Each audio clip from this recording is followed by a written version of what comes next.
For all you people out in Twitch land, thank you for joining us. We are the group going through Storm King's Thunder, albeit slightly different because I'm really not a big fan of that intro module that they kind of say is throwaway and you can put whatever you want in the first 5 levels. This is my party, and across the top you got, I'm just going to say the character names. You have Traben, Aiden, Arjak, Gesh, and then Elsandra. Woo! So we just did a quick audio check. Thank you for being patient with us. And I'm going to take a step back because the bearded Texan up in the green with the green headset in the top part has has been providing us with a recap, a very elegant one. So without further ado, take it away. Okay, so last session the party found themselves deeper into the woods. After scaring the Macbeth out of a traveling band of thespians, they took their cart and headed off to infiltrate the bandit camp of Giles. After a horrid and slightly naked rendition of Giles' only story, they met with the man himself. They aided in the coup to overthrow him, and now they head back to Angela. Let's go ahead and do this. All right, so at the conclusion of the last game, it was the absolute darkest of night as you were leaving the bandit cave, and you were kind of hurried along. Elsandra had stolen a note that had been presented to the group talking about basically a letter that had been sent to Giles from someone called Valen, and with the mention of needing him to lead the charge into Golden Fields. So there's a couple of extra notes. So I'm assuming that the party, you all went ahead and basically headed south about 2 hours before trying to make camp, but it's going to be kind of important, I think, to make camp. Yes? Mm-hmm. Sounds reasonable. Fantastic. And so Elsandra, these are some extra notes that you happen to know, and this is what happened to you while you were in Giles' tent, kind of snooping around, trying to find extra bits of information as the play was being enacted. And so you took the note from Giles, but you also found a journal of Giles when you were trying to find a place to hide. You lost track of time when you started reading the journal. In the journal, you found out that Giles had been a member of bandits for a while in his youth. He then left, built up a huge reputation for dispatching anyone who double-crossed him. Renault sent correspondence for him to return. Giles returned secretly nearly 6 months ago. The pages reveal that Giles found a series of communications between Brill and the hill giants of Grud Hog when Renault was still in charge. Giles confronted the bandit commander and warned him that this was a course of action that would not bode well for the bandits. When it appeared that Brill might try to take the leadership by force, Giles beat him to the punch and killed Renault. Giles then quickly persuaded the surrounding bandit clusters to his cause. This caused a power surge in his favor. Brill seemed to be a dutiful lieutenant, and his entry spoke highly of what Brill could become with his id in check. With his command in place, Giles left the camp and traveled back through Jolkoon with as much flair as he could muster. He wanted the town to see him coming back a mere month, and that they would be taken aback about how fast he was able to unite the bandit camps. Nothing works wonders on striking fear like seeing the impossible done in a moment's notice. 2 wandering hill giants entered the camp at once in an indeterminate pass, demanding food or aid in getting food. Giles gave away half of the bandits' trail rations and convinced the giants to pay dearly for it. The 2 giants ran off to the northwest, and Giles had hoped that would be the last anyone saw of them. They returned regularly every 6 days. Giles put in a new effort to stockpile food to avoid losing men to the giants' seemingly endless request for food. His hope was to bide time and come up with a better solution for dealing with the giants, which he acknowledged was a threat to the bandits as well as the neighboring towns. If those towns were destroyed by giants, he would have no place to amass a fortune from. Something strange happened. When the rain finally let up, the giants did not return. Scouts had claimed that the pair were too far south and bypassed the camp and headed for Jolkoon. But Giles did not have evidence and did not want Jolkoon to realize how much the weather had hurt the morale of the bandits. His last journal entry talked about having to discipline one of the bandits when he came to learn that they were slaying the merchants hauling their food. He did not want a fight on two ends of the battle. Stealing is slightly different than murder. Murder could bring the law. However, since the bandits were still being requested to steal food when there were no giants to deal with currently, Giles had to tread more lightly on the discipline than, or else fear a mutiny. He ended the entry by mentioning a letter he found in his coat pocket that he does not remember formally receiving. This is the letter that you found from Valen. He wondered if Brill knew what "ga" meant, but he'd have to ask him after his birthday celebration. And that's when Giles returned to his tent and snuck up on you, lying on the floor, feet in the air, reading his journal, forgetting to find a place to hide. So classy. So, right now, that's what you know. The other party members just know that they kind of rescued you when you came in. I'm assuming you tell them on the road, though, as... Yeah. Okay. So now everyone knows we still have an order set up for watch. I'm assuming this... Go ahead. Can I do something before we make camp? Can Arjack set his trap? No, it's way too dark. I mean, you don't have dark vision, so... And if you were... What? Okay, I can't... Okay, fair enough. Wait, Okay. So here's the thing. I'm going to set up a trap by lighting a torch and going out into the wilderness and scaring all the animals away. Then I'm going to put this trap out. Then I'm going to come back. And I'm going to go, well, I hope it doesn't... I didn't put it too far away from the campfire because I got to see it. Right? Like, Okay. I'm just saying. I'm gonna say no because you guys were in a rush and it was really late. Okay. But otherwise, yes, you would. I mean, you have food in your caravan still. So I'm gonna actually say that y'all stop maybe where you left the maybe the actors roped up against the tree. Are you choosing that to be your campsite? Yeah. Okay. So again, you have 3 people that are like I need water. Thought we let him go. No, you let Scout 2 go, but I don't know that you... Yep. Yeah, we let the actors go, too. Okay, my mistake. Oh, okay. My mistake. So the actors are no longer there, and y'all take advantage of a campsite that's pretty much well established. I'm going to take a second real quick here. This is kind of some cool stuff that we're using. Fancy Grounds, so we already have... This is kind of the party... sheet, and it kind of sets up an order that has been pre-established. So Traben, you're going to take first watch, correct? Yes. All right. I'm doing this old school style. You mean you're going to Breaking out be the wearing... dice. Oh, no. You know it's serious when I do that. That's All right. like Dice Tower for the Dice Tower. Yeah, exactly. So nothing happens on Traben's watch. Gesh, you are up, and half or towards the tail end of your watch, Traben wakes back up momentarily to pray at midnight. And Gesh, you kind of notice that Traben almost like as he's praying, he has a bit of a shake that you haven't seen before. I mean, you've always had this particular part of the watch, and as Traben is in the midst of his prayer, you kind of look at him. Actually, roll me a perception check, and it does not have to be in the tower.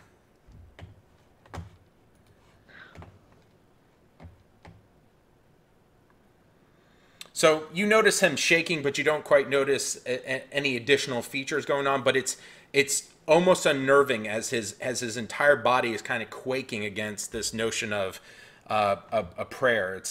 You get the sense that something is going on beyond the notion of his prayer, because even he's in the middle of his prayer, and it's usually this very long-winded speech that Traben gives. He gets about 2 sentences in, and all of a sudden he goes silent and is just shaking, holding onto his sword.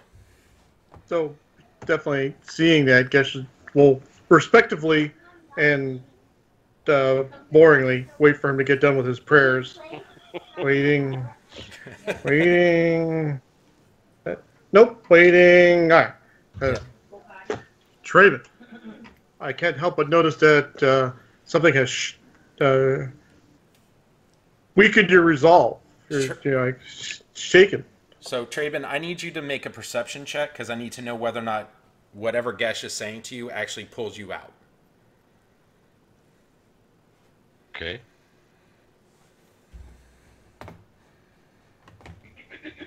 I'm sorry. Hold just 1 second. I lost track of the... Do you see the number that you got? He got a 6. 6. Okay, so Gesh, as you keep talking, he Traven has not come out of. Oh, I forgot you have a +5, so you do see this. As Traven's shaking, you kind of like peer around him, and his eyes have lost their pupil. I mean, it is just straight white, and his eyes are wide open. When you try to shake him awake, Traven hasn't come to. Okay. We're going to, with the wide-eyed pupils, we're going to definitely ramp this up a little bit here and give him a more violent shake and shouting at him. Traven, get a hold of yourself. Okay, Who's in Traven, there with you? roll perception again with advantage.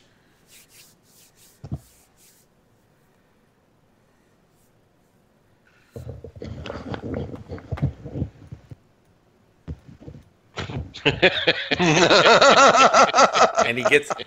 You rolled disadvantage, right? No, I rolled advantage. Really? And you got a 4? Yeah, I dropped the 1. Oh, wow. I thought the other one was a 7.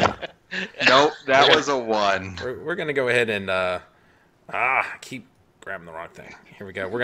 I was informed that seeing some of the dice rolls might be beneficial for replay value. Again, here, Trademan rolls a 4. And again, Gesh, as he's now shaking, you can actually see like blood dripping from the corner of his eyes down his face. Now I'm going to wake up the camp. Everybody! Everybody, we have a problem. Traven's having issues. Traven! Okay, so do you actually cause physical smack? Yeah, I'm not, Physical not as hard as I can, but... Yeah. Point of damage. Well, then that becomes like he doesn't have to roll, right? So I don't know how deep he's in. So again, you kind of in a more gingerly way, but still that kind of thing. I'm just gonna have Traven kind of like goes from being like shaking, and all of a sudden his eyes come back, and you hear him go like he hadn't been breathing for almost 2 minutes. Garlic, huh? Oh. Yes. Well, it's all inhaled, not exhaled. Were you trying to get other people awake too? I was being very loud. So Arjack awake right as Traven's like, and Arjack's gonna go, ah! As he's waking up to Traven yelling, he's just gonna yell too. So Why are we yelling? What the? Back and forth.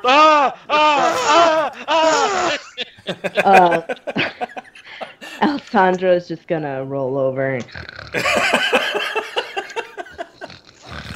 Okay, so Traven, what you experienced while you were in the middle of your prayer is that the earth literally shrank beneath you. Distances became immensely close. You could take, in your mind's eye, it was like Torm giving you his omniscience. And you could take 1 step and be in Joel Kuhn. You could take 2 steps and be in Succumber. Every place you've ever been to comes into view, and you understand where every city in the Sword Coast exists. A haunting, ghostly smirk of Brill holding an hourglass dominates your view. His image disappears to the north and into Golden Fields, which immediately bursts into flame. In your vision, you rise from prayer and charge across the map towards Golden Fields. And I need 1 second because my dog is not going to let me get through this. Give me 1 second. Okay, you need water? Oh, Bruce. Bruce. Yes. Last night, Braden invoked, what's your god over there? Torm? Helm. Yep. Helm. And critted and killed something. So your god was with you even though you weren't there. Oh, cool. Yeah. You got a round of back claps and congratulations and... I was asleep. Aw. Go. I don't think I've ever been censored by a pet before. This is amazing. No, you cannot say this. You must give me water. I desire a chewy. Krista, I think you can remove the effect yourself if you click on the effects tab. I checked the effects. Well, I mean, now it's All gone. right. But I did check the effects tab, and I got rid of it for you. yeah, there was nothing in the effects tab that had anything to do with AC stuff. So, so in your vision, you rise from your prayer and charge across the map towards Goldenfield. As you approach, a massive ghostly club smacks you back all the way to Jolkun, but your body is now broken into so many pieces and you're unable to maintain form. You can still see the fires, though, as they shoot higher into the sky, coming off of Goldenfields in the near distance, as the cities surrounding Goldenfields, as far away as Thornhold, fade into dust. You hear a faint whisper of Zelbros. You become aware that Zelbros appears to be a city heading in the wrong direction from Goldenfields. Your disfigured body looks up in the heavens, pleading, how is it possible that you'd make it to Goldenfields in time? Lightning strikes, and the fearful image of a massive crow's shadow blinks into view. Its implication feels like an extreme weight on your soul, a weight almost too great to endure when Torm's light shines down on you, and you again feel certain that there is an answer hidden in Zelbros. So this is what happens during your commune with Torm. How much you actually want to explain, as it's not. Well, you lost them at Bruce. No, Traven's going to, when he finally regains his senses, is going to look at Gesh and say,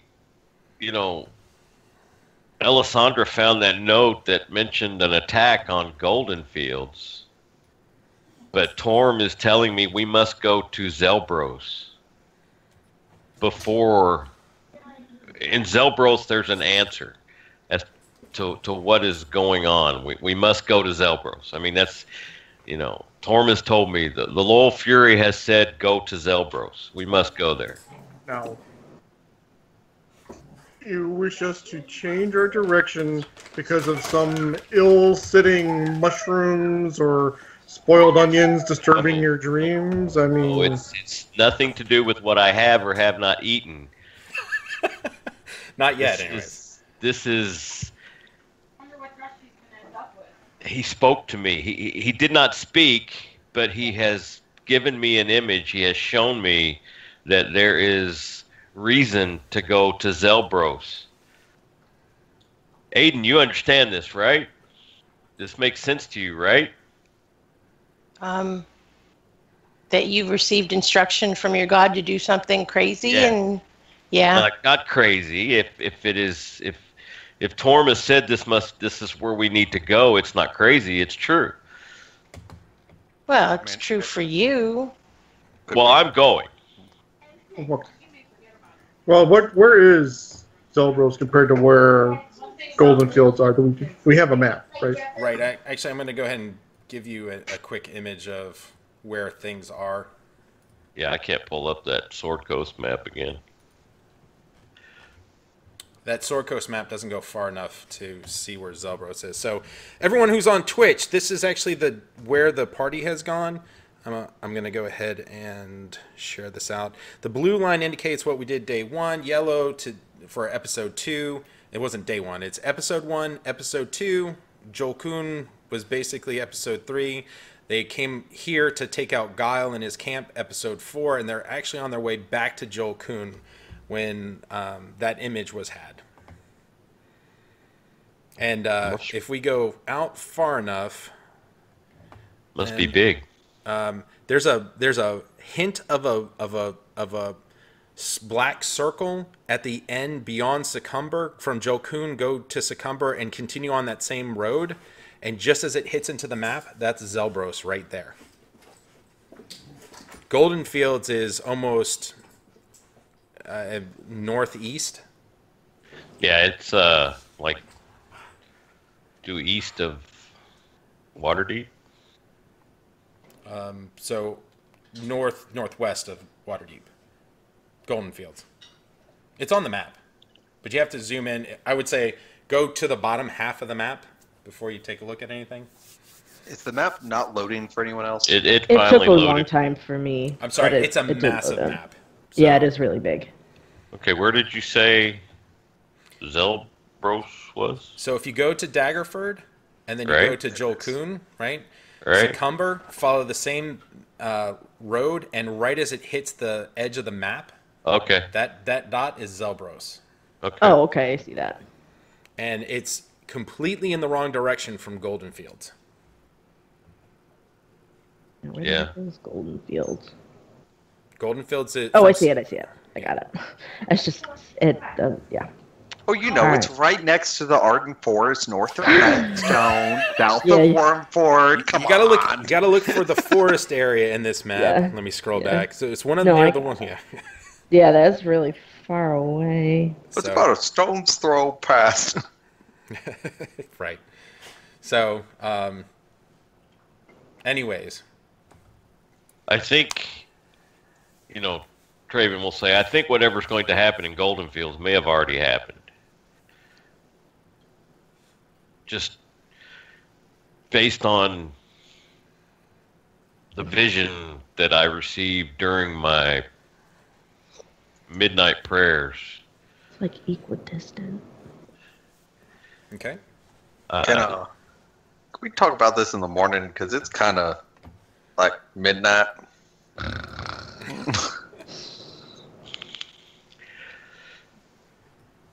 Okay. So, just Yes, wanna- I think let's I mean- think amongst everybody once we've all slept on this without bleeding eyes, and see what we can come down with. I mean, we still have to finish delivering the Death of Giles back to Angela Uh, Tree. Angela, which is not that far from here. No. Surely not halfway across Faerun. So we can figure it out from there. We really, what's one path next to the next? I mean, we not like we have a definite point to anywhere. Okay. So, the next, I'm assuming, do you all decide to go back to sleep? And it's the conclusion of your watch, Gesh. So, Aiden or Arjek would be up at this point. Yes. Okay. He's Sorry, you almost disgruntled. went back to bed. Ah. So basically, Traven was just a very eloquent and loud Alarm clock. alarm clock. Yeah, that you can't snooze. Okay. Arjak's watch goes without a hitch. And it then goes to both Aiden and Elsandra for the morning watch. Okay. Okay. You are kind of concluding your watch, and Aiden, you have this ritual where you kind of do plant a seed and increase the, right? In your morning ritual of planting a seed, the dirt that you use to cover the seed has a strange glow on it, and immediately there's peat moss where you just overturn the dirt. Your seedling immediately takes root and starts to push through the earth and stretch into the daylight sun. Your eyes begin to water. Alessandra, I need you to roll a perception check. Oh, okay. Actually, don't you? no. Make a wisdom save. Okay, come on. All right. Or unless you become the moss too. A wisdom save. Oh. Yes. So that's Constitution. No, No, that's wisdom. I mean, you didn't say the right word. It's hard to translate from 3.5. Okay, so, Alessandra, you're watching, like, you've gone from, like, watching out for danger to just something causes you to take notice, and your eyes get watery as well. You don't see what I'm about to say, but your eyes don't allow you to adjust to think that what Aiden's about to recall is true or not. Okay? Okay. So, you are unsure if it's tears of joy or fear as you see your offering to Shantae speed through its childhood yearnings to reach a level of maturity. As the plant continues to extend into the bright yellow beam from the sun, the plant bursts into flames, and you are surrounded by that fire. The burning flames should not cause fear within a gold dragonborn, but you are not worried for yourself. You are worried for the crops, for without those, there is little doubt that natural life will suffer under the weight of the Sword Coast population's hunger. You see a giant-sized hand reach out to you, and as it does, it blocks the sun from the plant, the flames die down, and you are once again staring at this premature life. A sign that your deity has sent you here as a guide. You are that plant. She wants you to grow so that you might find out why the giants are causing an imbalance to natural order and to stop it before they consume the world. Aiden is scared of fire. Ah. Even as a gold dragon, she's scared of fire. Well, So I'm saying that you can't help but think that it wouldn't cause you harm, though, right? Or as much harm. That specific bit of fire. Okay. Right. Okay. So that is that. So the second that I conclude that, you kind of snap awake, and it is true. The ground has grown grass immediately. The plant has come straight through the soil, and Elsandra's eyes kind of. She does one of these, there's a bit of dust and something just kind of. I can't see anything. Exactly. Did anything happen when I was blinded? Depends on what anything is. I don't understand how you guys can do this. Just one of you. I mean, something bad could have happened. I was blinded for like 10 minutes. You missed a miracle. Well, and I motioned to the plant. I just planted that seed, and now look at it. well, I guess that means you're really good at gardening. Good for you.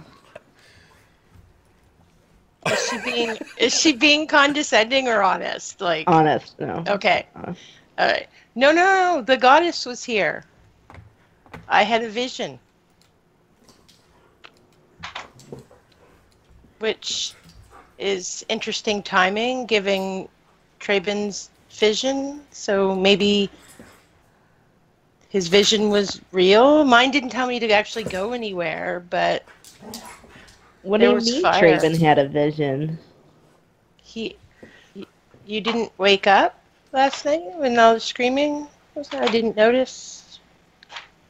What? No, I was out like a log. I had the best sleep of my life. Traben had a vision from his god. Just want to crawl back in there. Oh yeah. Back to bed. Okay. But it's time to get up. It's morning. Okay. So everyone rises at this point. Even if you wouldn't naturally wake up, the conversation is just too lively, and you feel yourself kind of pulled out of sleepy time. I go over and tug on Traben's sleeve. Oh, he would have been awake. I mean, he gets up at dawn every day and prays. So, I mean, he was probably. And it didn't tell me to go anywhere. But look at this lovely plant. But what did it show? Fire. Was there flame? There was fire. Yes. But I wasn't scared of it, even though I'm normally scared of it. So that's weird. But you are very strange for your species. How would you know? You know too. Maybe Gesh is the strange one. I've read quite a bit. I do know how to read. I never said you can. Everyone? No, believe it or not. No. I don't think Arjax can. Arjax snoring a big no over there, huh? Arjax is in like child's pose with kind of his butt in the air as he sleeps. I think Shantae is worried that the giants are causing an imbalance and there's not going to be enough food. But how can there be not enough food? I mean, we were just at those farmers' place, and they said they've had, their crop was fine this year. I don't. I think maybe that's the fire. I don't know. The answer lies in Zelbros. Well, she didn't tell me to go anywhere specifically, but Torm said Zelbros. are Torum and Chantea friends? They are both goodly aligned. Well, that doesn't mean they get along. They get along. Do you Okay. guys get along? I'm sorry? Do you guys get along? So far. I think it's. So then, so then they must get along. That's how that works, right? On the From simplest the level? words of babes. Can you read, Alessandra? Of course I can. Okay, I'll find you a book. Jesus, how many languages do you know? A couple? Well, I know 4. Well, I know. Let me check my sheet.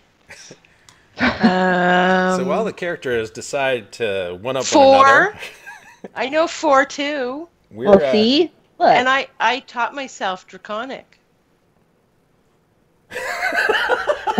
what?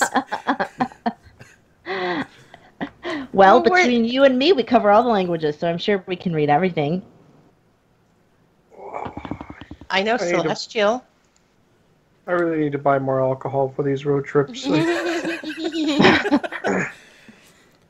So I'm going to go ahead and speed things along. You go ahead Yeah. and get back onto your caravan. You begin traveling in the morning time frame.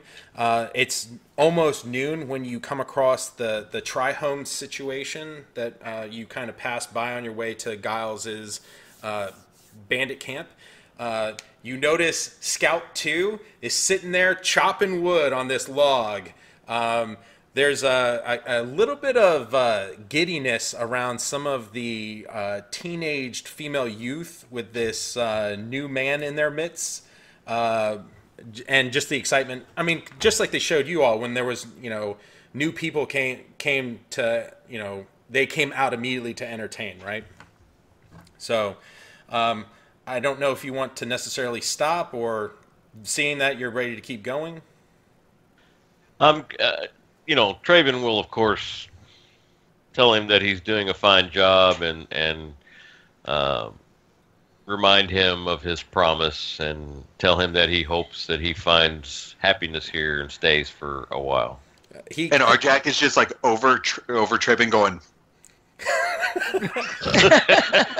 he's kind of like, because if you remember correctly, he's the one who, like, when Arjack attacked him, he kind of threw his swords out because he rolled that natural 1. And Yeah, he's like shaking his head, even though. So I think actually, Trayman, you might actually get confused in his body language as you're like, I hope you stay here longer, and he's like.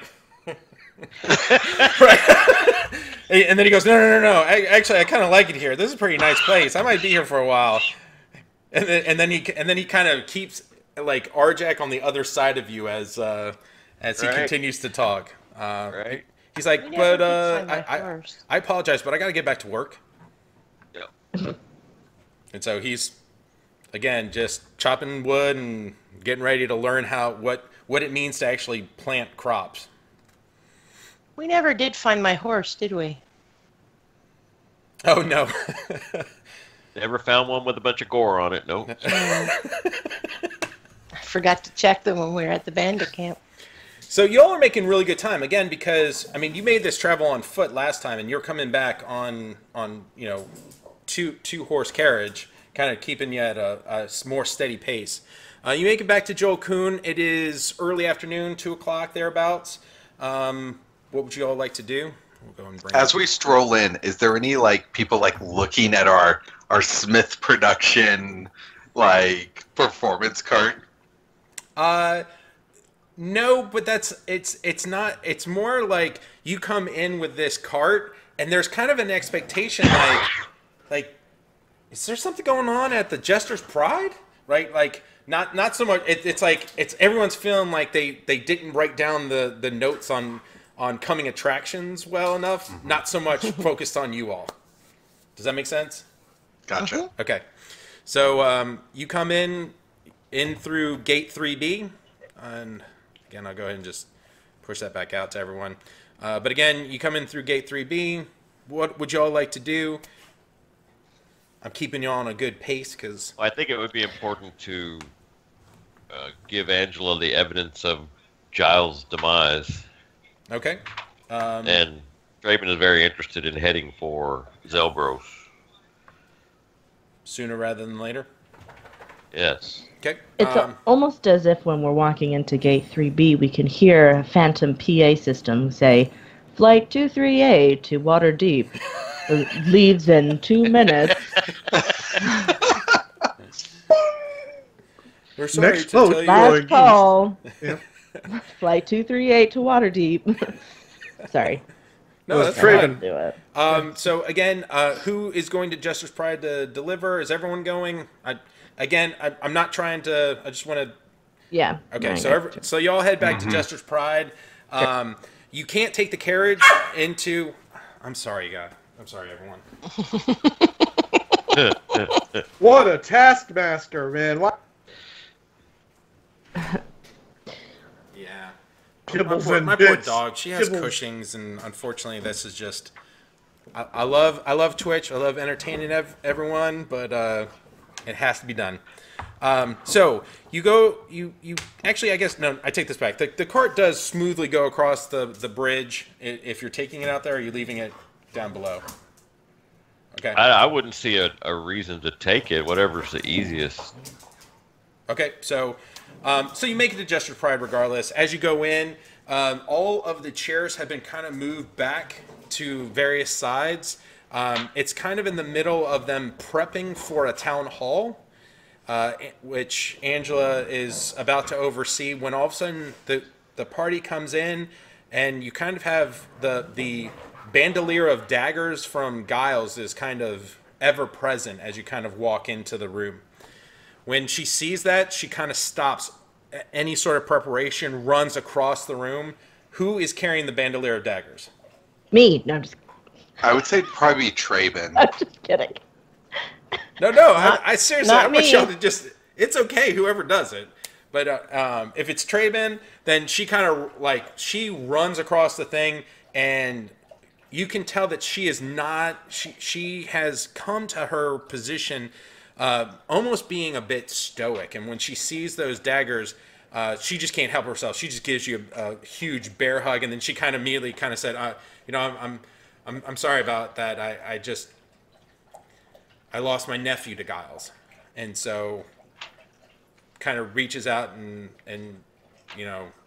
We present this to you. So Arjack leans in and goes, I had to get naked for this to happen. And she looks at you with kind of a daze like, what? He guys got did in wings? fact. He did in fact lose his clothing. We had to see him naked to do this. The reward should be great. She The black provides- portal I do not wish to discuss anymore, but it was not pleasant. Okay. She will keep that in mind, and she does. And I'll clear all this up later tonight. But if the original deal was 100 gold pieces per person, so the party as a whole has become Holy 500 gold pieces richer. Wow. Wow. Can retire now. She is insistent. She kind of puts a hand on top of Traben's hand just for a second to kind of say, I know you might have it in or it might be in your mind to return this, but I'm telling you, I'm not accepting it back. You're taking this money. If you need to go give it away, do it elsewhere. Understood. She then starts, again, reorganizing, assisting other people. And you see Ruth kind of darting by, the little halfling. And she is just magic, even with, setup of the theater and the round that is the Jester's Pride. And they're planning for a town, like I said, a town hall meeting probably in the next 2 hours. But she... Angela kind of makes a statement that she goes, we were planning on having this meeting, but I have a feeling that knowing that Giles has been dispatched, the meeting might be considerably shorter than we were planning for. I mean, So if you're needing to have folks around, I mean, we are esteemed thespians at this point. If you need us to put on a show for a little bit of corn. Little bit of corn. Really? Oh. Well, No, give me a not second, really, and she no. heads over to Robert. No. No.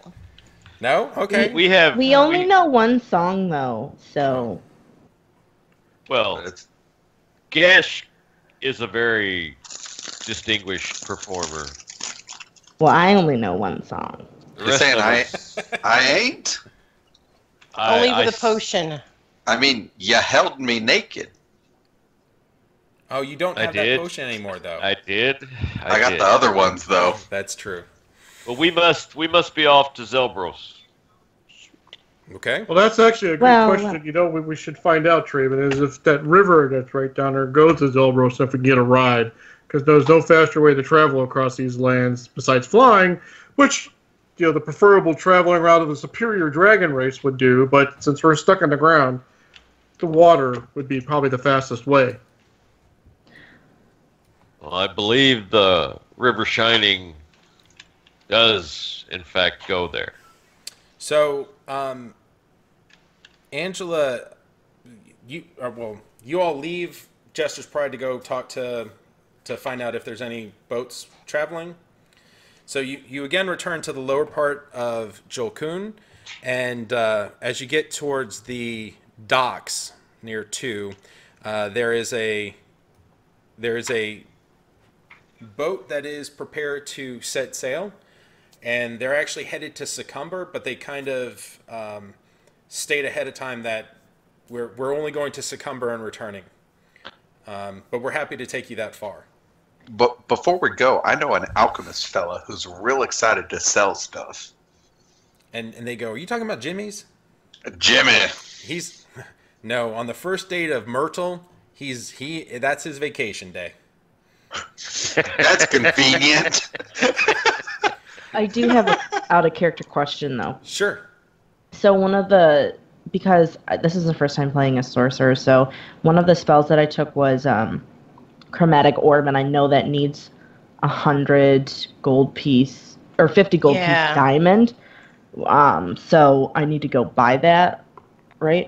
Actually, The sorcerers you don't. need components. No, you don't. You would have found. You would have, because I'm telling you right now, where the journal was, you would have found a diamond of that size in Giles. And if I'm assuming that your character is not above just taking it. I mean, Angela. Well, we were. I mean, we were. It was a bad guy. Yeah. Well, and Angela said anything you take, that's considered legal acquisition. Is that per cast? Yep. Because No. No. She doesn't. No? She doesn't lose it. Yeah. So you need it to cast it, but it doesn't disappear. Yeah, because some of the I wish I'd spells known they that. do take. It does disappear, but Yeah, because I was going to take that on my sorcerer, and I'm like, oh my gosh, if I need that every time, that. So the captain is kind of busy moving about. They've collected quite a few wares that they're taking to Succumber. That you can also tell that they've set aside a special section of the boat specifically for retrieving, purchasing goods and bringing it back to Jolkun as well, even if they're unable to sell the goods that they're taking with them. That would be, absolute worst thing that can happen, but they're coming prepared. So again, here's Jolkun, here's Succumber. You end up actually travel on the river, because from Jolkun to Succumber is effectively all downhill via the river. There is massive mountain range that kind of blocks Jolkun from Daggerford, which is why you have to have those stair-stepped gated locks in order to get from one section to the other. So going in the opposite direction, you are lucky and kind of blessed by having quite a huge the river flows in that direction, so it's a lot less time to travel down this particular path. kind of explain it. We're leaving at 3, so if y'all want to jump on. We should actually be there. It'll be the second evening when we arrive, so it'll be about a day and a half journey on boat to get to Succumber. And they go, we do apologize. You can tell they're not from Jolkun, so there's no like bargaining that can occur from Angela's perspective, and they ask for 10 gold pieces per person as a fare. Paid. One sec. Okay. So, first day, very uneventful. The boat is of decent size. It has a relatively strong crew of both men and women, all humans. They take a liking to the group as a whole because they kind of all sit around and listen to Arjak tell stories about being naked. They're completely amused by Gesh's just appearance as a red dragonborn. None of them had seen a dragonborn before this particular time. They don't say much about Aiden because they don't see her very much. And they're completely amused by Alessandra. Traven doesn't get quite the same amount of love from this group because he's human. They're all human. You know, they're like there's just too much novelty in the rest of you. They are happy to keep watch, but again, if you want to do so as well, that's available as well. And during the days, Arjak would help around the boat if his muscles were needed. Okay. Yeah. So, generally speaking, because of the weirdness that y'all were exposed to the night before, you're not quite at one level of exhaustion, but you're pretty close, right? So you offer to help, but it's more out of politeness, and they all like, oh no, you paid, you don't have to do anything. Oh, are we supposed to take the money off now? I didn't do that. No. Well, everyone gets 100 gold, so I'm just going to give everyone 90 when I'm done. At the end of the venture? I already gave myself 100 gold. Oh, okay. So I will take off the 10 myself. Well, actually, if everyone can adjust their own, that's great. Just give yourself 90 gold. And that'll save some time. That's great. Okay, so you all wake up the next morning, and Traven is there. You can't quite tell if he's in his prayer mode or saying he's king of the world or what's going on, but he's up at the front of the boat. It's headed in the right direction for his modus operandi at the beginning of the day. Anyway, so you've made it quite a bit of ways. It's been very smooth sailings, but you do take notice that on either side of the bank of the river that there is substantial silt and a lot of Aiden. You're unfortunately realized that the banks on either side of the river have really kind of done some damage to the flora on either side. It's not quite clear whether or not maybe this water has at one point had either large amounts of silt or salt coming down from the mountains. But again, because of the nearly a month of torrential downpour, it has impacted the floral areas as you head to Succumber. You are probably a good 2 hours outside of Succumber when something is just immediately noticed, and it's a cloud, and it's not moving, and there's a huge tower on it, and it's sitting in what has to be this dead center of Succumber. And as you approach, you keep getting closer and closer. This is this massive structure that's sitting on top of a cloud, and you're like, oh, it probably just goes all the way to the ground. We're not close enough to see it, right? As you get closer and closer, and they're about to pull in, you then see these huge giants, okay? Giants that anything you've seen before in the past is absolutely dwarfed by the size of these giants that wear these regal togas and They're walking around. There's a little bit of jostling every time they kind of move, but they don't seem to be in fighting formation. They're not. There's no sort of destruction going on here, but they appear to be in the absolute town center, and it's just something that you note as you pull in. No one in Succumber seems to be freaking out by this, though, at all. I would just like to say that the entire time that we were on this voyage, Alessandra was basically like Jack from Nightmare Before Christmas, like, what's this? What's that? What's this? What's that? She's never been on a boat before. So the first half a day, the crew is totally loving it. The second day, it's like, I don't know why. It just is. Yeah. It's just something. For the 6th time, it's a belaying pin. Aiden is like that too, but she doesn't. It's all in the eyes and the expression. She doesn't vocalize it. And then as soon as we pull up and I see the thing, I'm like, what's that? They're like, Would- we have no idea. So Can last time- Arjack do a Go ahead. check on that? Can Arjack do a check on the tower to see if he would know anything? Absolutely. Go ahead. What would I do? What kind of check am I think doing? you would do it based on Intelligence. no, let's do Arcana. But God. because of who you are, we'll give you advantage. Oh, thank God. Let's go -1. Oh, man. We've seen it before. Oh, no, that's good. That's good. Okay, so you got a 17? Yeah. Okay, so you are familiar enough to know that the fact that there's a tower and you kind of get off the boat and you start heading there, and until you get closer to the town center, you're kind of like, I don't know what I'm looking at. I still don't know what I'm looking at. As you get closer and you realize that the tower does not go through the cloud and connect to the ground, you're like, oh, yeah, well, I heard rumors about this before. This must be it. Okay. That cloud giants have utilized structures like these as vehicles, effectively.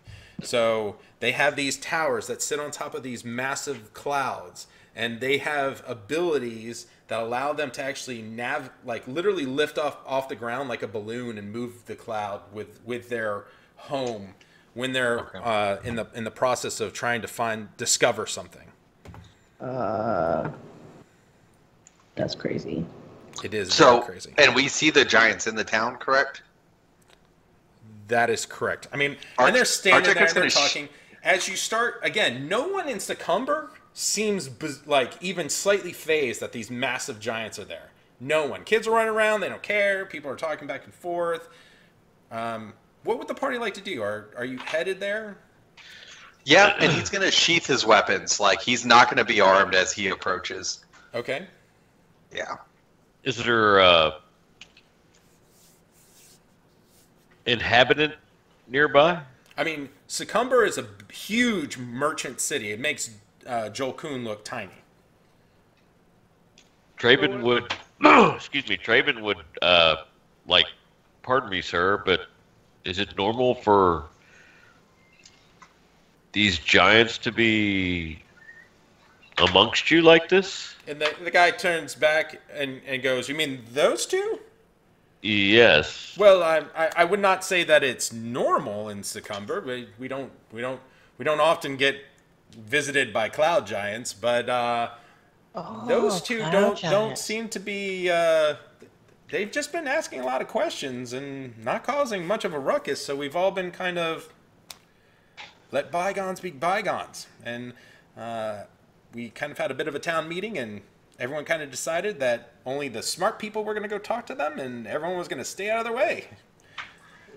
I'm not talking to them. What type of I questions try have they not to been be asking? stupid, but say that again. What type of questions have they been asking? I apologize. You'd have to speak to the sages in the middle of the center. Or the center Arjack's center. headed that way. He's, like, dead set on going towards the giants right now. I should catch up with my friend. Thank you, sir. Oh, my pleasure. So Arjax, they only wanted the smart people to talk to them. Do you speak giant, fella? As a matter of fact, I don't. Guess who does? And he just keeps walking. So as you come to the center of the city, the Succumber is actually it's a massive city, but they kind of built their whole town around the notion of having an open air market any day of the week. And for right now, for the time being, the open air market is not open, okay? Because that entire space is being consumed by either this floating cloud puffed tower, two large giants walking back and forth, constantly like this, and going, that's very interesting. And they're speaking common. And they're kind of going back and forth, and they're like, so what you're saying to me is that you found books that we might be able to borrow from you. And he's talking to people that don't even come up to his, halfway up to his knee. He's like, so what I'm hearing here is that you think that your meager library might still have some benefit for having some information regarding Austeria within your ranks. And you hear like his voice is booming, right? The sages are trying everything they can to create paper megaphones and stuff just to try to make sure that they're reaching the ears. And it's like, yes, that's what we're saying. I don't think you'll be able to read it. Our writing might be too small. Oh, that's okay. We'll just enlarge the books. That would be fine. Don't you think so, Reginald? I absolutely think so, Arthur. This is very interesting. Yes, I find this quite amusing. Small folk can be so entertaining. Don't you believe so, Reginald? I absolutely believe so, Arthur. and so this is the kind of conversation, and the people that are down below, even for cloud giants, these are huge, okay? These are, they make general, you can imagine that in the grand scheme of giant height hierarchy, Arjack, you would know this right away. You have storm giants, then you have cloud giants, then you have fire and ice, frost giants are kind of, and then you have stone giants, and then you have hill giants. Okay, and so, but even for cloud giants, these are really large cloud giants. So they're just walking back and forth. Are you all imposing yourself into the conversation? What's going on? Arjack is walking straight into it. Okay, now you are actually much bigger than the sages, right? So you actually come up a little bit higher on the cloud giants' size, and he goes, Hello, younger kin. How are you doing today? And he'll lift an arm, and in giant, he'll just say, "Cousin." I don't know that I'd go quite that far. Fair enough. I don't believe the ordning being dispersed is something that quite gets us there. But I will say, younger kin. Fair enough. What brings you down to our level, if you would?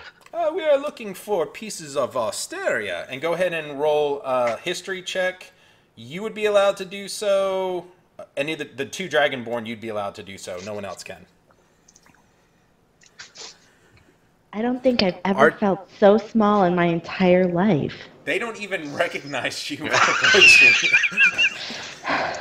They are rather impressive, aren't they? So, Aiden, you're the only one who knows when they're saying Austeria what they're talking about, and that is that the entire not even Sword Coast, just the whole northwestern piece of Faerun at one time was this place called Austeria that the giants dominated over. And then infighting that occurred between the giants caused them to kind of lose out, and eventually the small folk overtook that area and kind of claimed it as their own. So I'll relay that. So when they're saying Austeria, they're really meaning like artifacts from a far bygone era on which this whole land was kind of dominated by giants. So they kind of look at you and they go, and both the giants go, Arthur, yes, Reginald. I think we might have to thank these two in a roundabout way. Oh, I see what you're saying. That's very clever. And the two that they're talking to are Gesh and Aiden, the two Dragonborn. They're like, you know, in a very roundabout way, you might actually have provided us a means to elevate our status in the world. We are very appreciative. Don't you think you elevate enough? But Knee slapper. First, if he slaps his knee, he's gonna like bowl over like 4 people with the pictures of him. Slight gust of wind. Oh, sorry down there. You know, Aiden, they sound like imperialists to me. They're trying to determine whether or not there's a place to sit down so that they might be more on your level, but they're fearful of destroying houses, and they're actually being very respectful. That's one thing that the group as a whole noticed, that the foot places that the giants are stepping they're being very gentle. They're being very, making sure that they don't, cause any damage to the surrounding area or the people in the town square. so Arjek looks around and he kind of looks back to him and he goes, "I know you're looking for stuff here, but can I ask you a question?" Absolutely, we love a little bit of a brain teaser. How might I be of some assistance? Well, I mean, have you heard anything about the hill giants in the area? Well, disgusting creatures, I think we can all agree. Agreed. They have some silly notion of their own that they might be able to raise their status by becoming huge. They have it in their mind that by simply engorging themselves that they might become, larger and therefore command a greater place within the ordning. Right. Well, we got a little bit of a problem that they're kind of coming out of the hills. I mean that's a problem for everyone, and they're trying to eat folks, and it's kind of gross. Arthur, do you think? Do you believe that he is implicating us in the we have? Yes, No, Reginald, no. I do believe he is saying that. Yes, that is a problem for you to contend with. I would agree. Right. So we have. We honestly put one down, and it was kind of stinky. But I didn't know if you heard anything through the giant grapevine, if you know what I'm talking about, of any sort of rustling in the hills. I think I've told you anything that would even remotely find amusing. I don't trouble myself with hill giants. The ordning and all, and making sure that we become on top. Right. And you know me, I'm just a little fella down here, and I'm just respecting your sense of knowledge and stature. Well, while I do appreciate that, I would have to say that it seems like you're speaking, like commonplace knowledge, like one is one. Yes, I agree. I'm a very simple fella. Don't troll myself more than an arm's length away, if you know what I mean. No, I don't, but that's okay.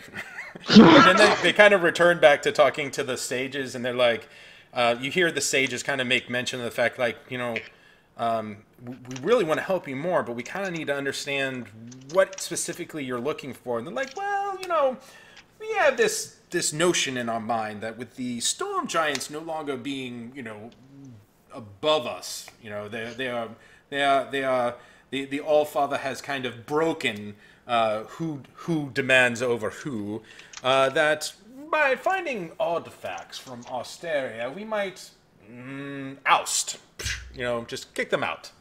And then the Cloud Giants will now be at the top of the order of all giants, and we will tell all the other giants what they are allowed to and not to do.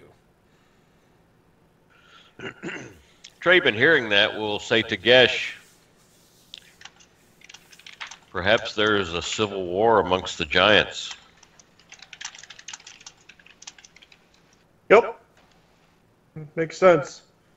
My guess is that's pretty much why we're seeing some rogue hill giants too. Perhaps now they've had the leash taken off of them. They're running about the place amok. Are you all being quiet when you say this or not? They're like, This is just being quiet. You know! Oh, wait, let me whisper. Trade! well, and so they kind of walk back and forth. Again, the cloud giants are walking back and forth, and they kind of overhear what you're saying. They're like, well, we're not infighting per se. It's more of a seeking a greater audience with the All-Father and making sure that when the ordning does arrive, that the ordning changes. I do have to thank you too, sort of, kind of, because it was this whole cult of the dragon and trying to raise Tiamat out of the ground that Amun finally said, Giants, you've been too lazy. And I believe wholeheartedly that it was Hecaton, the storm giant, who, was like, oh no, we best not bother ourselves with destroying the rise of Tiamat, silly man. And then Arthur kind of comes back into the picture, and he's like, yes, that's absolutely ridiculous. We should have absolutely been a part of that. But since it was you small folk that actually took that whole issue away, Amun was like, you've become too, what's the word? Stationary. And they say that kind of in unison. Stationary. Yeah, Tiamat, screw that guy. Right, guys? Screw Tiamat? It's a she. I was gonna say, Yeah. I think it's a she. Tiamat Yeah, is it's a a she. Yes. Oh, I mean, that lady. Screw her. That's gross. I mean, Yeah, she's a Should just stop talking dragon. right now. If it hadn't have been for some tieflings and a kobold, she would have escaped from the hells. There's a All group praise of Newt. sages that are coming out now to the middle, and they have like this whole pack of books in their hands, and Arthur accidentally like almost squishes one of the people by casting enlarge on the entire book pile that the guy has, and he's just like, help! He's like, Reginald, please lend this poor man some assistance. I cast it too early. I know, you're just a little too eager there, aren't you? And he starts picking up these books that, are still only about yay big to his hands, right? but they were like crushing the person beneath them.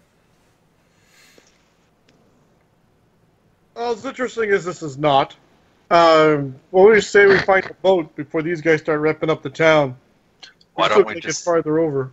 Maybe they'll take us in their cloud castle and zoop zippity bob. We're giants now? I'm sorry, little one. We have no intention of doing so.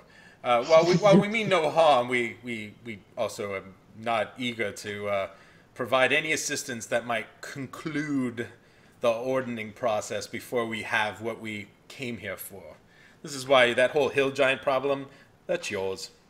And all of a sudden you see them kind of step up into their the cloud itself kind of creates its own cloud steps, and they kind of step up into the tower, and they're like, bon voyage, and the cloud kind of lifts into the air and moves at a actually pretty nice click. Definitely something that could transport you fairly quickly, Quick, sneak on. It's The stealth group. I never liked those bunch of snooty little witches, if you know what I mean. I didn't know that giants could be so cultured. You saying I ain't cultured? You're not a giant. You're you- just tall. Yeah. No, I'm technically half giant. Well, then you're half cultured. I'll And you're take half tall. It is true, though. I mean, when you watch hill giants, you would never know that their kin up the ladder are less wandering giant pigs. It's interesting. One has to wonder what the rest of the giants are like and how this not really a queue is going to work out for all of them. I'm sure it's going to be terrible for them, not only them, but also for the rest of us. The only thing I do know about giants is that although these guys were very polite and conscientious, when they're actually going after one another, they don't care who's in their way. Would Arjack know about what the ordning was, what that meant? They kind of explained it, but Okay. It's a hierarchy of giants, is what I've heard. and so it's been okay. and that's Yeah. been shattered. So no Oh, I missed giants that. obey each other's rules. right? Yeah, that's what they said. They said the Gotcha, storm okay. giants were like Yeah. taken out, and So Are they the biggest? That's why Traven said clouds? something about No. Storm No. giants. Storm- war amongst storm- the giants. giants. But Because it sounds like they were trying to rearrange who was the hierarchy of the Mhm. giants. Right. You know, if we play our cards right, we could put me at the top, and then I'd just bring y'all along with me. And the Well, world that's would be a so really much of nice- a better place. I Well, whispered that's it. a Delusions of grandeur much? Think about my naked performances as if I was on top. We try not to. Trying so desperately to forget that, please. Still go see if we can find a boat further upstream I'm sorry, you're trying to find a boat for what now? to head into Zacumber.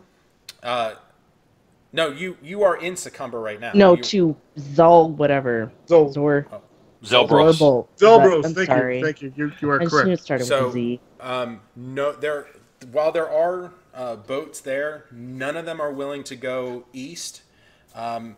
Their concern is dramatically impacted by the presence of stone giants and word that has come back that Can I have go actually shopping? left their area. Say that again. Can I go shopping? Oh, absolutely. So again, actually, by the time the cloud actually disperses or leaves with the tower, it's not even 20 minutes, and the entire square that you're in that was completely vacant 2 seconds ago have shops like sprouted up all around you. As they're like you can hear like the merchants going, "Thank goodness!" And they were like kind of like throwing the sage people out of the center area, going, "Get out of our way! We gotta set this up. We don't have much daylight left. Come on!" And you go, "I got 2 pots for one silver. Who wants 2 pots for 1 silver?" And you just hear all these like shouts of like people Hawkers, trying to yeah. haggle and bargain things left and right. Well, now's a good time to shop because everything's going to be a really good deal. Can Arjak find a smith? Yes. That wouldn't be Okay. necessarily in the mercantile square, but again, near the ring, there's kind of a series of stores, so you would find a smithy there. So There any? he looks to the group and he goes, "I'm gonna go try to find me a pair of thieves' tools, just in case. Okay. Find a thief to go with them. I can be sneaky." And so he's gonna go try to find someone who would sell weapons and metalworks and things like that. Okay. Traben, Well- what are you looking for? What type of temples or shrines are in this town? There is. I apologize. I don't have that information readily available. Okay. But Torm, He needs to give away his gold. I believe that you would find a temple dedicated to Torm amongst. Oh, 3 well, or he's 4 going there other- then. Pardon me. I said he would go there then. Okay. Is there anything else that everyone else would like to take on while they're in Succumber? Looking. Oh, Go sorry. ahead. You can go. No, Good. No. Go good. Good. Okay. Well, Somebody go. mine's not really anything. But as Arjak walks away, I am going to try and hide behind him as he's going. Let's stealth check this. Yeah, go ahead. Roll me a stealth check real quick. Can I do a perception? But do it with advantage because your size and he is like Yeah. like determined to go shopping. Okay, here we go. Whoa, why does it say stealth is Constitution? It shouldn't. Yeah, why? That was really weird. Okay, I'm sorry. I'm changing it. That was strange. It's. I know I can. Oh, I just hit it down here. Advantage, and then it applies it. Yes. Do you want me to roll in the tower or openly? No, that didn't. That didn't roll with advantage, and I Right, clicked so the advantage. click on button. advantage and do it again. Clicking on advantage. Now I'm rolling stealth. Oh wow, just doesn't do it. Well, we'll allow you Just to. That's 2 rolls. You'll keep the second one. Arjak. Okay. Perception. You are gold.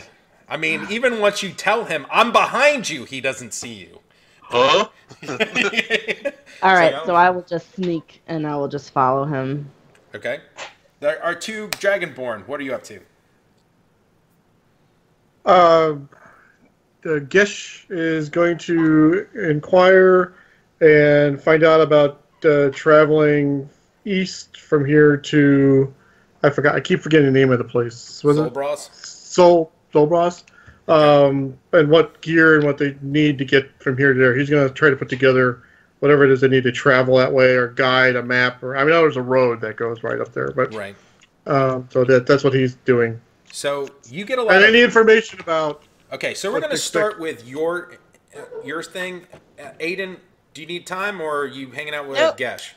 Aiden kind of looks as everyone is going their way, going, who should I go with? Well, Traben seems like he's going to a temple, and I don't know what Biggie and Shorty are doing at Gash. Biggie Smalls. And then they're gone. Yes.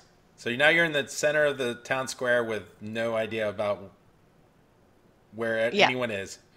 Or Hammond and Han too. But I'll make the assumption that you all said to meet back at that particular location when you were done with whatever you're doing. Is that Oh, a yeah. fair He assumption? stays there. Okay. Because the best way when you're lost to be found is to stay still. So does she sit down and just on the ground? I mean, there's shops and stuff around you. You just gonna Maybe sit when down? she gets tired, but for now she's just standing there going, Okay. I should have acted faster, and now I'm just When we come back to you, I want you to roll 5d6, okay? And I'll tell you what that's about later, okay? Okay. Okay, so Gesh, you are inquiring about Zelbros, and the first person that you ask about it, just like, I don't have time for that. That's a weird request, and he kind of moves off. And then there's a guy that's behind him. Like as he leaves, there's another guy who's right behind him on the other side of him that overheard your question, and he just kind of goes, "Why do you want to go to Zelbros? That place is a ruin." We have information that we should be heading there, something of interest. We got religious folks that are getting messages. So you're a sightseer. That's actually not a bad way of putting it. I myself would say yes, I'm a sightseer. Okay. Okay. Well, I mean, to each their own. I actually sell gear. If you want to come with me, I can kind of load you up with what you need. Sure. Can I have an insight check on that? Sure. Absolutely.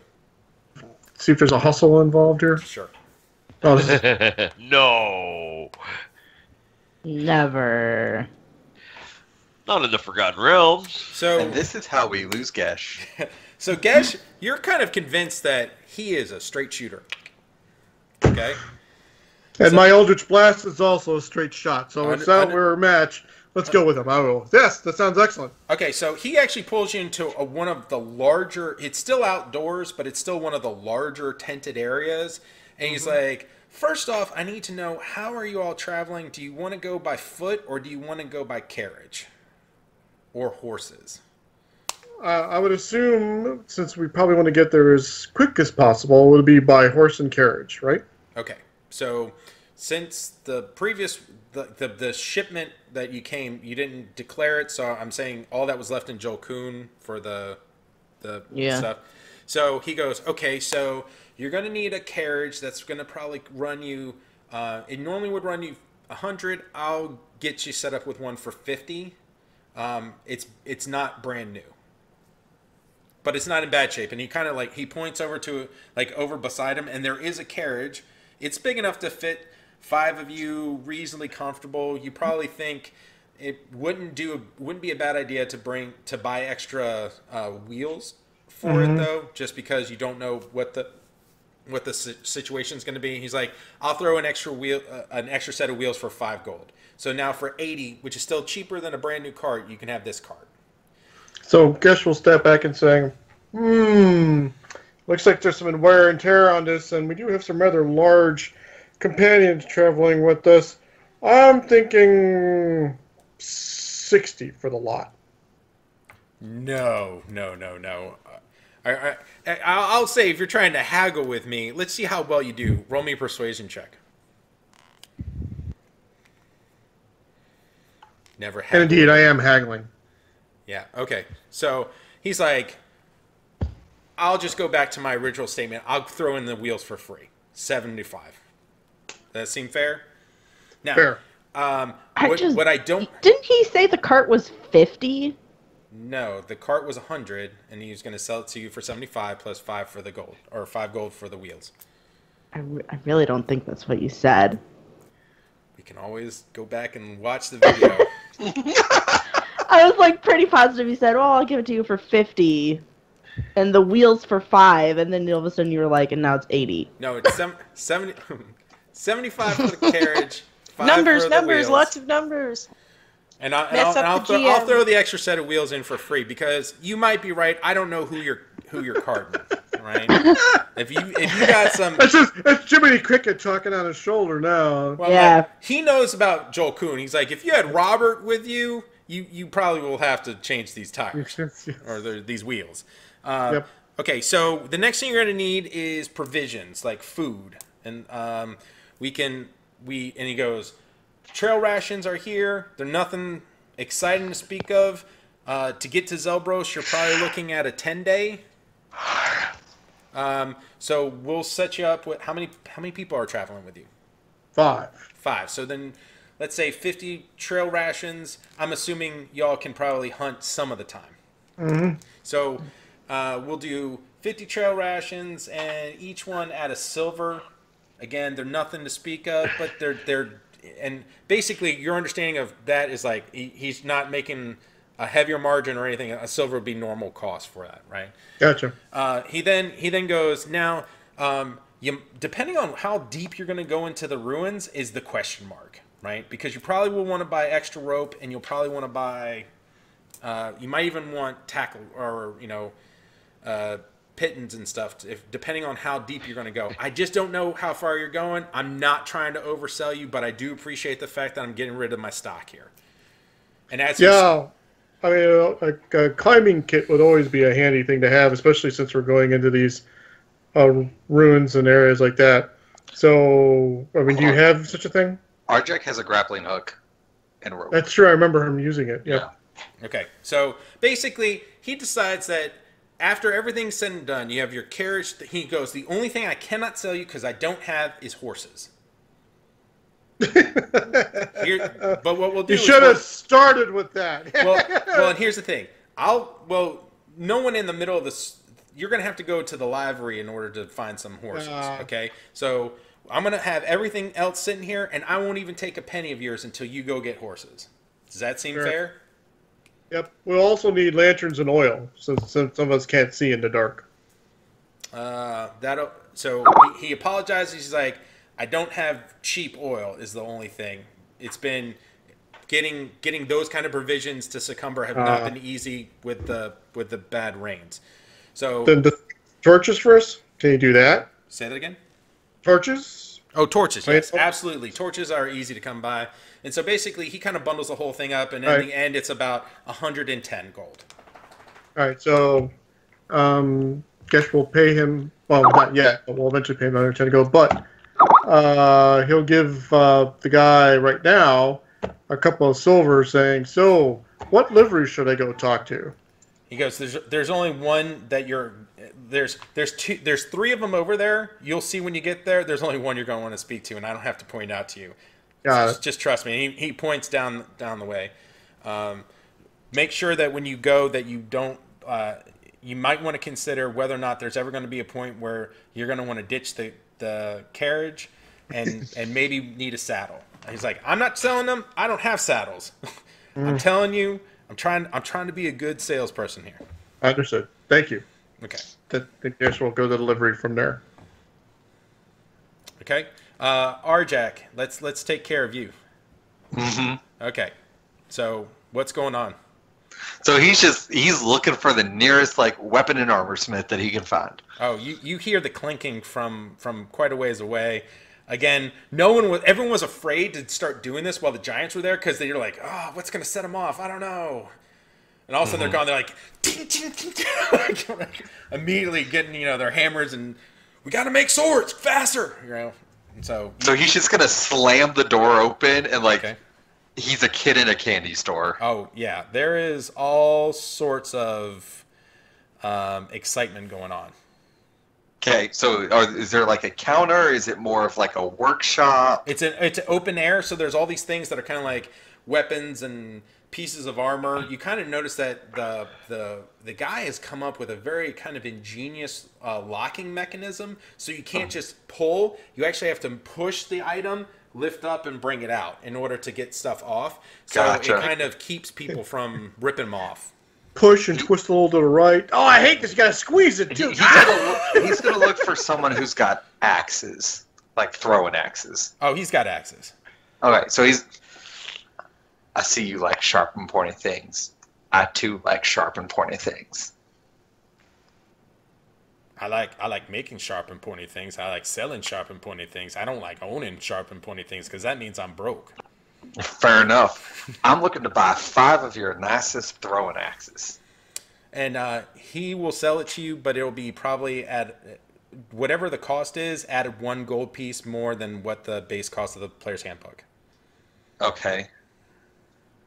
So that's Have to 30 gold. Have to consider how much it's going to cost to get some more iron up in here. Okay. And so he kind of takes it and he goes, "What's that?" Sir, this is the finest. How would you call it? You know, it's like one of those things that you use to break a door down. How much is that? Well, sir, I like to call this my key to the city. Right. Well, I like keys too. So whatever battering ram costs are, that plus 5 gold. Okay. I don't think that's in the player's manual, DM. I hate to say this, but siege engines I don't think fall under normal adventuring gear. Oh, it's handheld. It's in there. I've seen it. Mm-hmm. I showed it to him. Are you kidding me? No. So he's gonna buy one of those. Okay. And he's gonna and he goes, "What do you know about potion shops in the area?" Do I look like a fruity robe-wearing freak to you? No. No, but you might know someone who is. Oh, please, get out of my... Hey, little girl, when you get in here?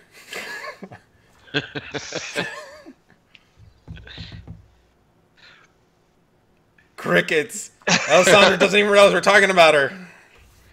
All right, so Torm, let's go quickly scoop over back to Traben. You find a church dedicated to Torm. It's not in the greatest of condition, but nothing in the city is like pristine, right? Again, the severe weather conditions that have kind of impacted even as far out from here from the coast. There are scorched earth marks in the white stone that kind of is the entryway into where Torm, the chapel dedicated to Torm. When you get inside, someone immediately sees you as a paladin and recognizes the iconography and kind of ushers you in past kind of the more general parishioner area and back towards the back. There you see a young man who's a little bit on the nervous side. He kind of says, "Oh, are you here to replace me?" No, I'm simply passing through. Are you the temple master? I guess that's what you're gonna have to call me now. What do you mean now? It's a young man, no more than 16 years of age. He actually is an acolyte. He's not an actual full-blown cleric of Torm. And he kind of recounts a story of the fact that there were these lightning bolts that took out a random assortment of people throughout Succumber, but unfortunately the head cleric and the kind of second in command were both taken out in the blast. Oh, I don't mean to laugh. Your hierarchy was destroyed by the lightning. I did see the lightning. I was in Daggerford when I saw that. It's been a little tricky to. Anyways, I was hoping that someone was coming from Waterdeep. We did send carrier pigeons to request some more aid. Well, I cannot say that I've received word of that. I am from Waterdeep, but not from the church in Waterdeep. I was hoping to speak to the temple master, but Okay, well, I I, mean, I'm happy to provide any assistance I can. What can I help you with, Sir Paladin? I well, I'm not a sir.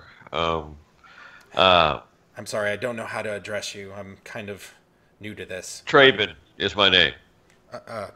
Sir Traben, it's good to meet you. I, in my prayers recently, have been seeing visions, and I was hoping to speak to, again, a temple master and help. Maybe he could help me better decipher these visions. But either way, I have come to make a request upon the church. How can I help you? My companions and I traveled to Zelbros, and Why would you apparently wanna go there? there is, as I said, my visions. I have received visions from the Loyal Fury while praying, Oh, and it is clear that he is telling me that me and my companions must travel to Zelbros. I was hoping that the church here could provide some assistance, whether it be transportation, uh, horses, anything of that nature. I, I'm, I'm, I'm sorry, Traven. I'm afraid that I don't have the authorization to release such goods. I'm not aware of whether or not I should be, and I don't mean any disrespect. Torm's word, especially if observed by someone, really must be something of great importance. I can't give you what you're asking, but I can, and he reaches out and hands you a cure wounds potion. Well, I again appreciate any help that the church can provide me, and of course will return what I can, and with that he'll take out about half of the gold that he's got and hand that over to the church as a tithe, Okay. and uh, and then he will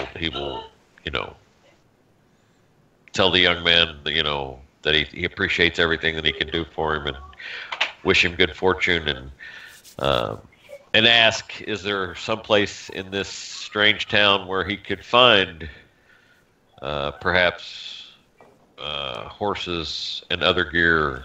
He points you kind of the opposite direction that you came in order to get to this particular, but he points you to the same direction. You're going to end up meeting up with Gesh at some point. So let's talk real quickly to Aiden. So Aiden, at some point, Okay. as everything's going on, you get a little bit tired. You sit down, and over the course of the next, I'd say maybe 10 minutes or so, passerbys can't help but be like just mystified by you just sitting there, and throw 19 coppers into your cross-legged feet, thinking that you're actually supposed to be some sort of attraction, or that you're one of those humans that are dressed up as a local statue. Oh man. I'm not homeless, Oh, no, they don't think you're homeless. They think you're a street performer. but That's I'm like not doing worse. anything. Yeah, She's funny looking. Yeah. Cool. I'm not a. Oh, look, it's the morose dragonborn. Amazing. It's amazing. She's just sitting there like that, and it's like crazy, Mom. I need two copper. I gotta give it to her. I've never seen such wailing and misery. This is wonderful stuff. Such wailing and misery. That's gold. Again, you all end up at where the horses are kept. They don't have war horses or anything. It's much more of a series of horses that were more decently matured horses that would probably be used to plow fields and whatnot, right? So a draft horse, and they're willing to sell you 2 of them for 50 gold apiece. I do getting not really think so. expensive. We're definitely going to negotiate that down quite a Okay. bit. Let's see here. What do horses go for? We're going to try to go for, let's see, he's trying for 100 gold for 2 horses. We're going for 60 gold for 2 horses. 60 gold for 2 horses. Okay. Give me a second. Dun, dun, dun, dun, dun, dun. I'm actually looking it up because I really don't know what the cost is, typically. So, again, player's handbook. I feel like they're not that expensive.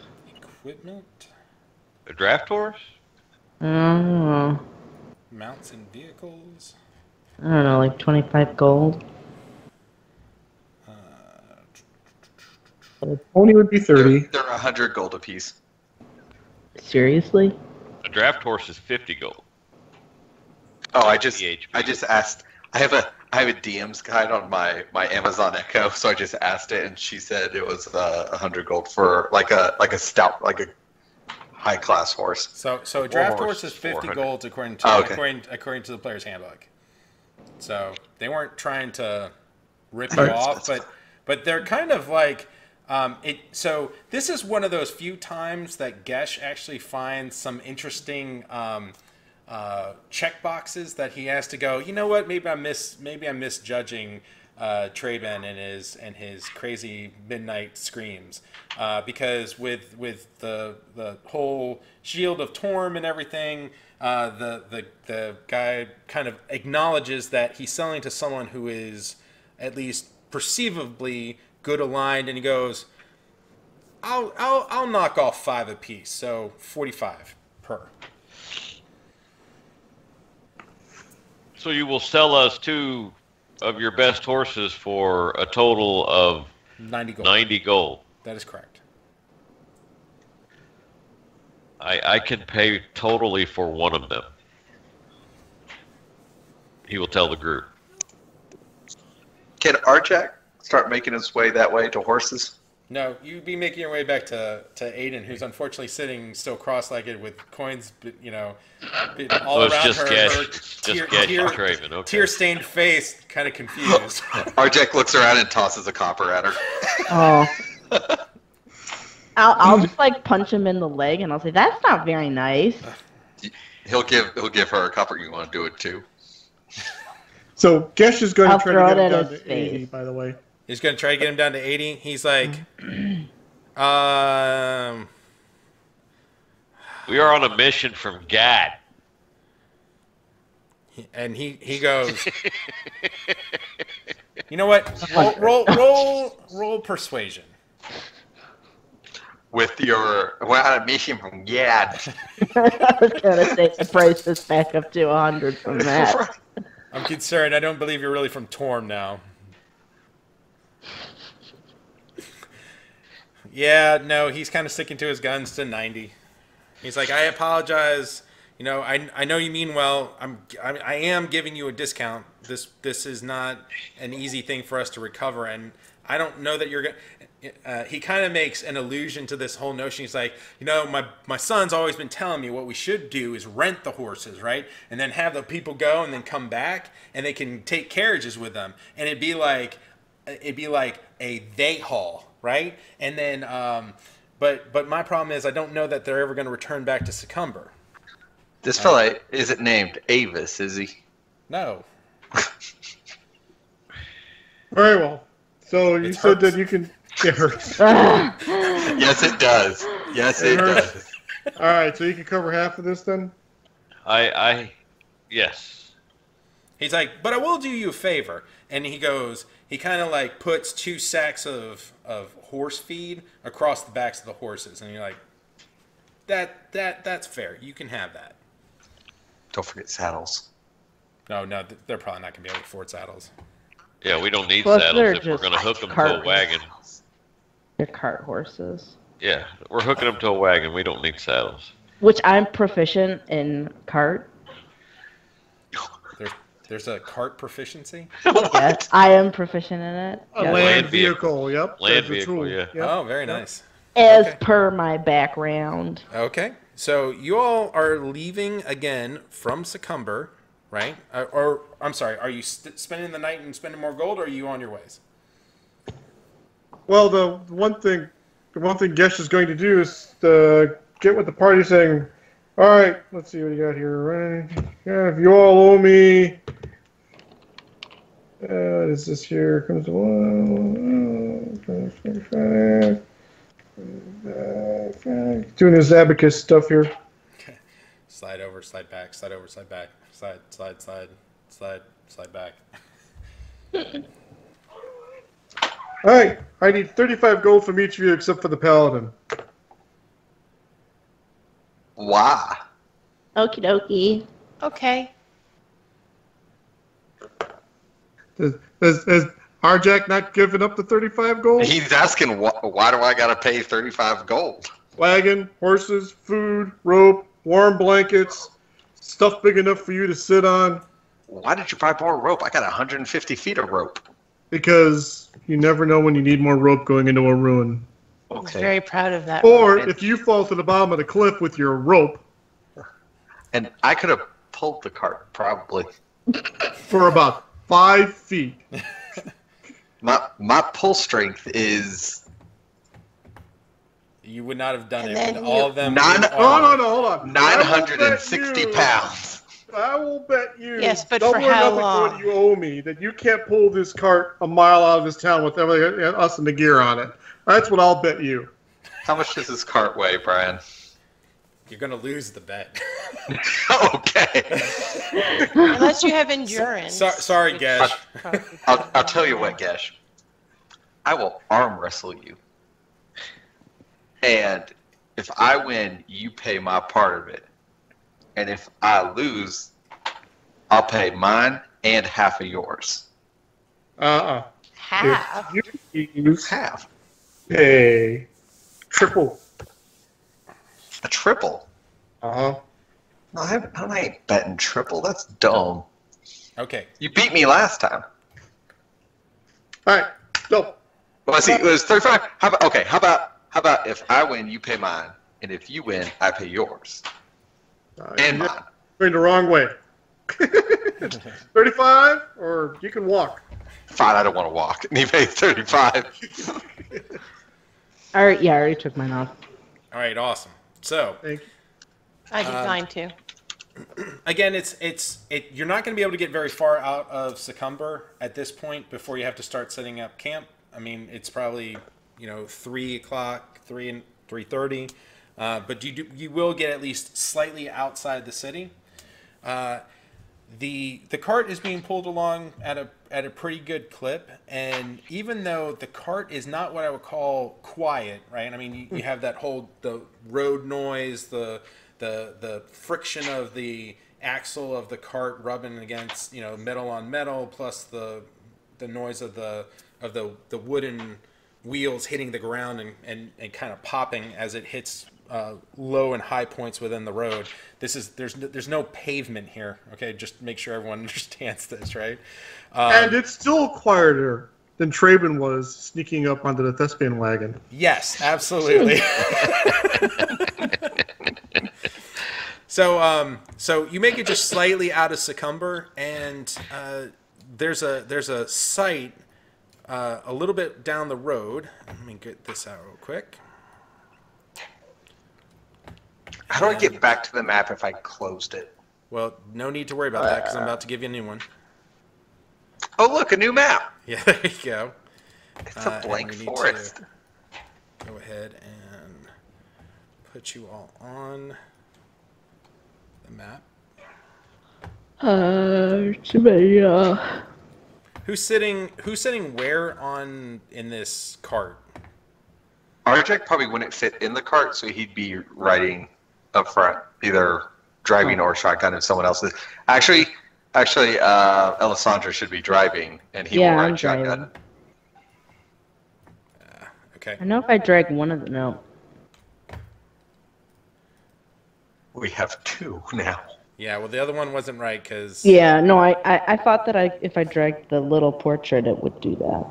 Okay, so there's something in the road as you're traveling, and you, in the far distance, you can barely start making out the notion of river crossing over the path, but it's still quite a ways away. And in the road, you see two ogres, and they're kind of grumbling about something at their feet. I need to know who speaks giant in the group. The big guy.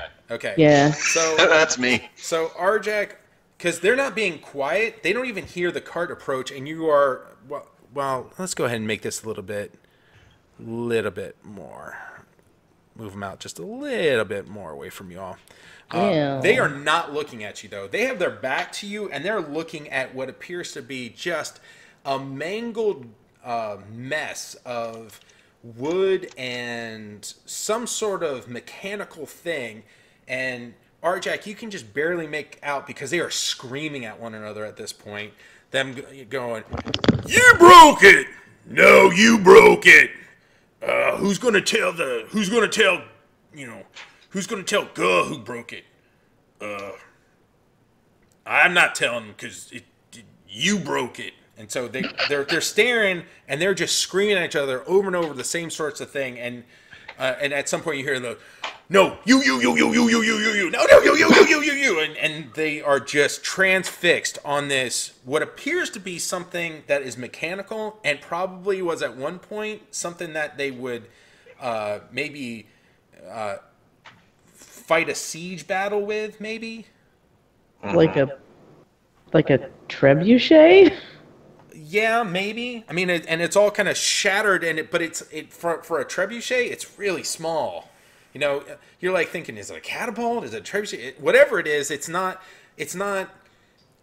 like when you all at some point in your life have seen castles and whatnot, or you've read books about these these things trying to bust down concrete, or stone walls. This clearly, whatever it is that they're screaming about, clearly could not carry anything big enough that would destroy a stone wall. Okay? Arjak will kind of thump this side of the carriage to get everyone's attention and draw his weapons and go ahead and hop down from the cart and start heading that way. So timeout. Alessandra is driving the cart. I need to know what she is doing. Yeah, I'll pull it to a stop once I see them. Roll initiative. Everybody? Everybody. I'm rolling I can't so even tell what I low rolled. tonight. 11. That's not bad. 13. I need a mulligan. Oh no. Okay, so again, we're going to bring the combat tracker over. I didn't mean to do that. So I Draven got a accidentally 2. clicked your thing. I don't know how I did that. So I am amazed at how often the cleric goes first, but this is just happening again. So Aiden, let's put you activated. No, Aiden, she hasn't rolled. She's not back yet. Oh, So that's her old initiative, probably. okay. Well, we'll do it live with a. Where's my real die? Do it live! Do it live. Okay, so you know what? We'll just go ahead and. So she got a.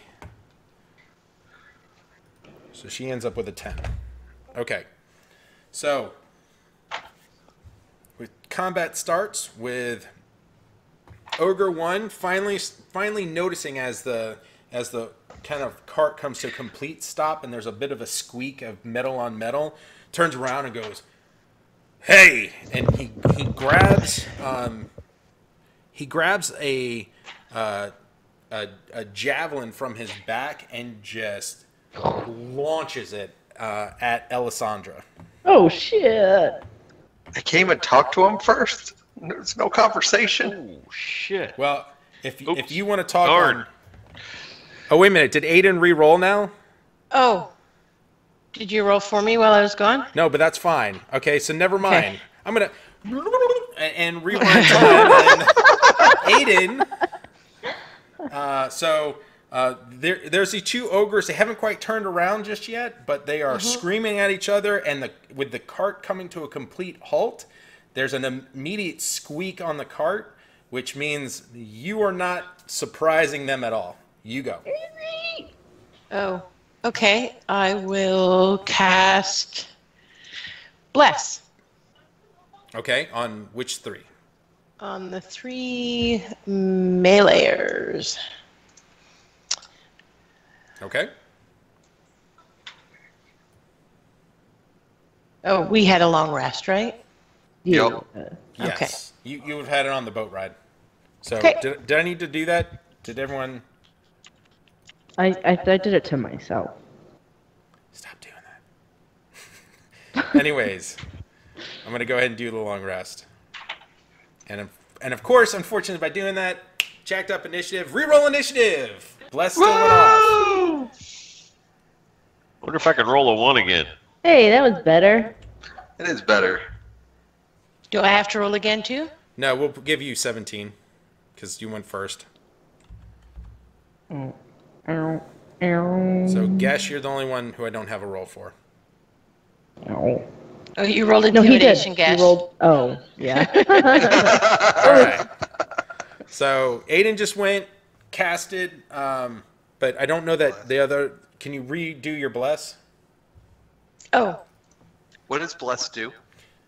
It gives you a plus 1d4 for attack rolls and Saving throws. saving throws. Oh. Does it automatically add it in? Yes. Yes. Sweet. it's super awesome. Elsandra, by the way, again, here is this combat tracker. I'm a fan of Fantasy Grounds. I'm not trying to sell it to anyone, but I like it. Elsandra, make your mark. I'm gonna do mage armor on myself, Okay. and whoop. Can you go ahead? Oh, wait a minute. Is that a I already first did level it. spell? Oh yeah, it Yeah, is. it's a first level spell.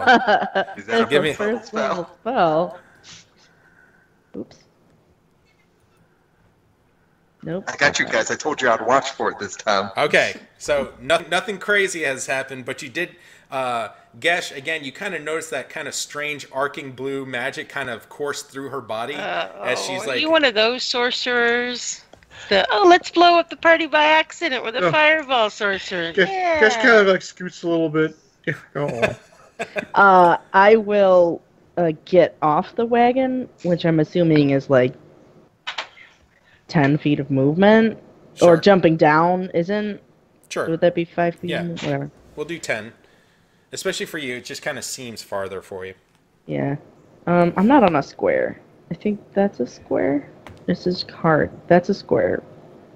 So Oh. so it's 10. And I'll go 15, 20, 25. Okay. I think I'm on a square. That's it. Ogre 1, having heard the squeak, is just like, hey, and anyone who doesn't speak giant, you don't understand what they're saying, okay? Kind of turns around, and it's just like, he's confused because he's like, no driver. Grabs his javelin, takes a couple steps forward. I'm outside of the cart. I rode shotgun. So I'm just going to say for right now, because that didn't happen, that you are just inside the cart. It's Okay. not covered, though, okay? Okay. And Ogre 1... actually, let's do this. Gesh is odd. Yes, so he attacks Gesh with his javelin.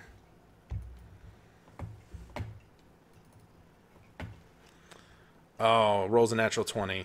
Mmm. Bye, Gesh. It's a Gesh kebab. Hey. Oh. Yup. So again, this ogre kind of like Holy shit. and just I mean, shoot. throws this thing, and it just lances right through it. Aiden, you're kind of taken aback because the javelin goes right straight through, and you see the point end on the other side coming Yeah. towards you. Exactly. Ogre 2, Not quite the brighter of the two bulbs for this ogre kind. Just starts going, what are we supposed to be doing with them? And kind of just rushes forward, but doesn't do anything. So that's where we're at. Next person up, Traben, you're up. Traven is immediately going to reach out his hand to his newfound friend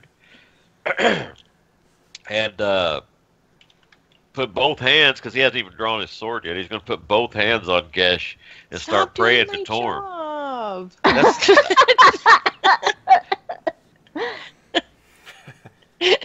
And he's going to use every ounce of energy he can muster. Stealing my gerbs. So what is that? What does that amount to? Is it like? Oh, 10? Is it actually going on? Okay, so you're doing your lay on hands, but each one is 1 point, right? Right. Click, click, click. No, it's 2 points. I just imagine him healing him like this. But you were able to do it 4 times? 5. Okay. Yep. All right. It's a pool equivalent to 5 times his paladin level. Gotcha. Okay. Next up, Arjak. Well, wait a minute. He's going to move. He's going to get out of the wagon after he does that. And 5, 10, 15, 20, 25, 30. Move to there. Okay. So are you, I'm assuming, not in front of the tree that you're standing on right now. You're kind of behind it. Yes? Or not? Yeah. Okay. Arjak. Make your Arjak presence known. he's as he's jumping out of his cart, he's gonna yell, "Traven, go right!" And he's gonna go here, here, and here. Battle axe coming forward and shield coming out. He's gonna do what he do. Okay. And he's gonna one-hand his battle axe. Do it. I got a target. Hold on. There we go. Nice. Nice. It's max damage. All right. So you bring out your battle axe and just sink down, and the ogre looks up at you because you're not too much shorter than he is, and has a slightly confused look on his face. And again, you kind of realize that if there was a smarts battle between you and the ogre, you'd take first prize. Just letting you know. I found something dumber than I am. Absolutely. Gesh, you are up.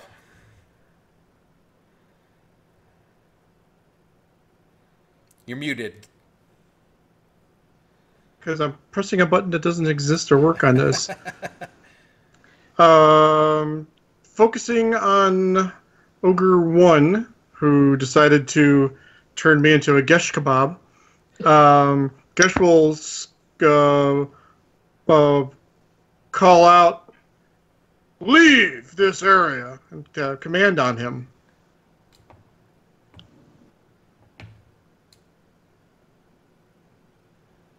Ah! How can an ogre make a wisdom saving throw? But only by rolling a 19, clearly. It's like the only opportunity. All right. Aiden. Oh, I'm sorry, Gesh, were you done moving? You're still in the carriage. Yeah, I'm going to stay right where I'm at. Aiden, you're up. Okay. I will. Gesh still doesn't look very good. So I'm going to hold up my holy symbol and smack him in the side of the head with it. And use Channel Divinity. Okay. Now I can only give him up to half his hit points, but I think I'm just going to give you 5. Well, his total hit points is 17. Does that mean you can give him up to It's 8? like the lay on hands. I can split it up. Oh, okay. So 5 should be good enough for now. Okay, so do you want me to just adjust? Oh, you adjusted it. Okay. I got it. Excellent. Is Yeah, Aiden doing channel- anything else? That channel. That is a full action, so that's all I'm doing. Okay. Alessandra. I'm going to back up. 5, 10, 15, 20. I think I can't tell if I'm on them. 20, 25? Actually, let me make it easier. I'll just simply lock everything in place. Won't that help? Yeah. Okay. And I will target this dude. And I'll throw a firebolt at his face. Did you say fireball or firebolt? Oh, firebolt. Bolt. Okay. I can't cast fireball yet. That's still a hit. Yet. I can't cast it yet. That's not too bad. 8 points of damage on a D10 with no modifier there. That's pretty sizable damage. You kind of launch this tiny dart of fire. It just kind of launches it from your hand. Arjak, you kind of see it almost like your axe is up here from where you swung, and you're pulling back, and it's like it zips right by you and hits him somewhere in the gut, and you kind of just see him just kind of like there's this like small scalding patch of skin right here. He definitely is not going to be enjoying any sort of sitting down for a little while. Was that a cantrip? Yes. Yep. Okay. You've ruined bikini season for him. So true. Okay. Ogre 1. As in every season, bikini season. If you're an ogre. So Ogre 1 Loincloth Central. runs up to Gesh, and there's that little tree that's right next to the carriage, and he's like trying to rip it up out of the ground. He doesn't have a weapon per se to use on you, so he's just sitting there kind of thinking that this is the best option for him. Ogre 2. He is going to attempt to use his javelin as a spear. Like just kind of Bring it. to Arjak.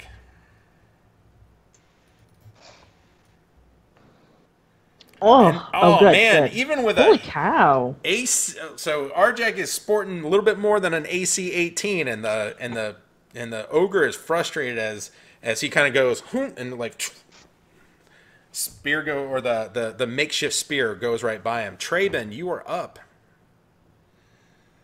All right. He's going to move up on this one.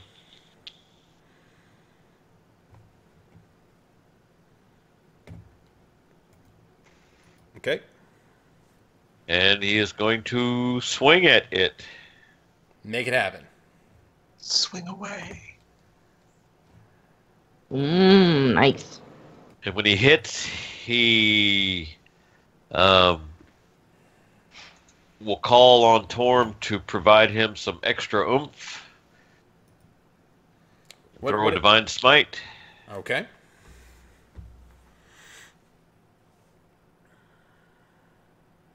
Nice. Holy shit. Language. Oot. Traben kind of like all of a sudden kind of grips his sword almost like a bat, swinging for the fences, chops directly into the ogre's back as he's trying to rip the tree up from the ground.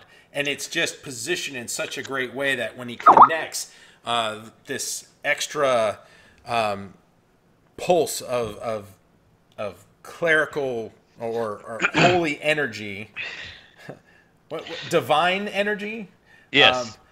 hits directly into the ogre, and he almost leans forward, but you can kind of tell that as he tips forward, the weight of his body has kind of broken the tree out of the ground, and that club is ready to use next turn. Arjak. He's going to rinse and repeat. Am I targeted? Yeah, I am. And again, these ogres are loincloth armored, so their immense size and their absolute lack of metallic armor is making them easy to hit. And it's but this is a good thing. Unfortunately, I don't know if did you hit him twice? No, I did damage. Okay, so the first time you bring your battle axe back down, and there's something about just how you get kind of like that sense of feeling like this guy is the slower of the two, and something just kind of braces in your mind as you connect. And you're like, I pulled that punch. That was Sir, probably... I would like to action surge and hit him again. Go ahead, action surge. Action surge. Approved. Nice. Once again, you're like, I'm not gonna make that same mistake twice. Hopefully. Maybe. So 2 light punches instead of 1 big punch, and but the ogre in front of you is actually wavering. He's about to collapse backwards, and just blood is just gushing out now. All these parts as your bladed axe has kind of just carved into him. Gesh, you were up. You'll have the privilege now of being sliced open by Gesh. I wonder how your liver tastes. Ew. It's always the liver. It's the best part. Oh. And Gesh brings this great sword down above him, cleaning straight into the ogre's, aiming for that carotid artery. That won't be realized until, it's modern day and we're no longer living in a fantasy world. But clearly does some substantial damage to the ogre. If he was the lesser ogre, you feel that he might be dead at this point. But he definitively just his muscle structure is that of a much more fearsome opponent. Aiden, you're up. Come, Aiden, join us in the glory of the kill. Is that inspiring? That doesn't sound as inspiring as I need it to be. You just ripped the tree out of the ground. Obviously, that's not good for the nature. Oh, right. Not crying. He ripped the tree out of the ground. Okay. She did rip at the tree. Okay. I forget. Was I at which side of the cart? So the cart extends to the north of you. Okay, so that would be moving across the cart? Okay. Yeah. All right. Oh, I hope I don't blow him up into a bunch of ogre goo. Don't break the cart.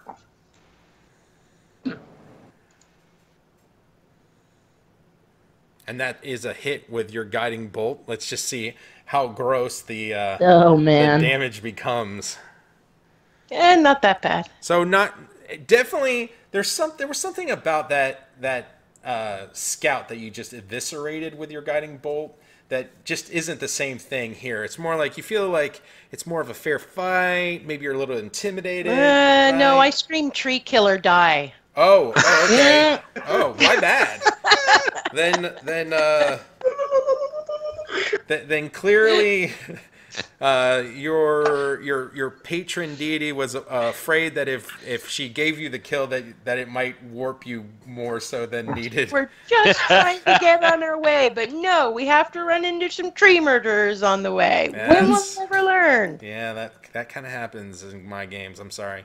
Elisandra, you're up. All right, I'm gonna move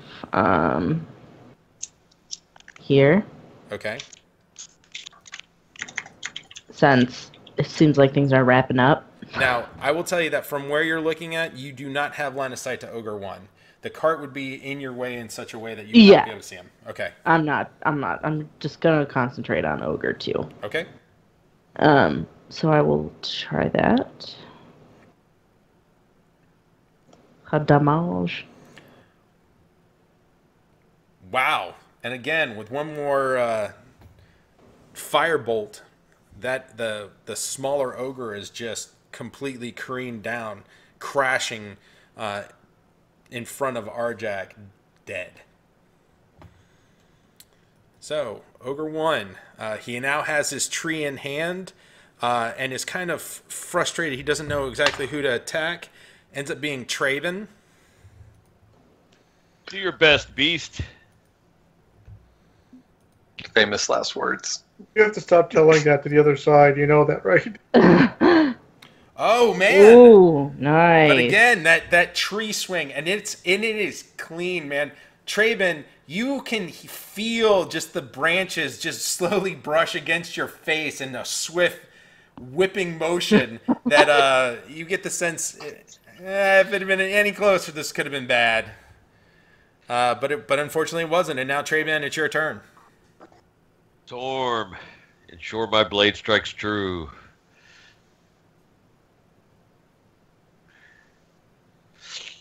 And he will not burn a slot on this strike. Okay.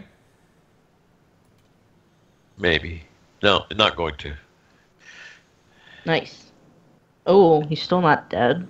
Jeez. So as your sword goes in this time, it kind of glances directly through his kneecap, and the ogre is stumbled forward against the cart, and that you hear that one word that Arjek had said before.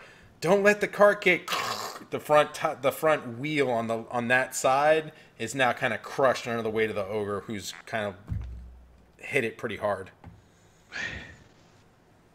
Ugh. So Arjak is going to toss aside his shield and take his battle axe in two hands, and he's just going to run at the... Okay, make your movement.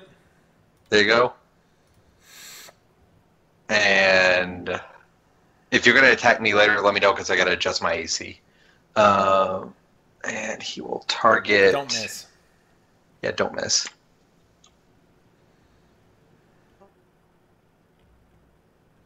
Nice. Do your damage.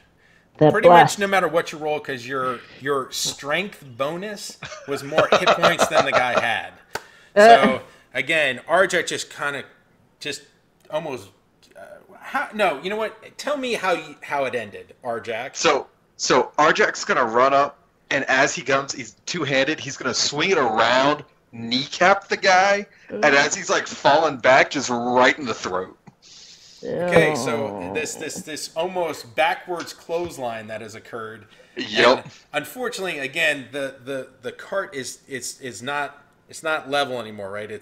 And there's a certain sense in everyone's mind that we found a place to camp because we're going to need time to go ahead and fix the cart. Then I'm going to go ahead and just go through tonight's activities, but we're going to conclude the game after this point. If anything that y'all want to do, particularly through the night's rest, there's nothing that's going to, we're not going to be able to get to anything within the next 16 minutes. Arjak. So Arjak's going to look down at the dead body and look up to the other folks and go, I broke it.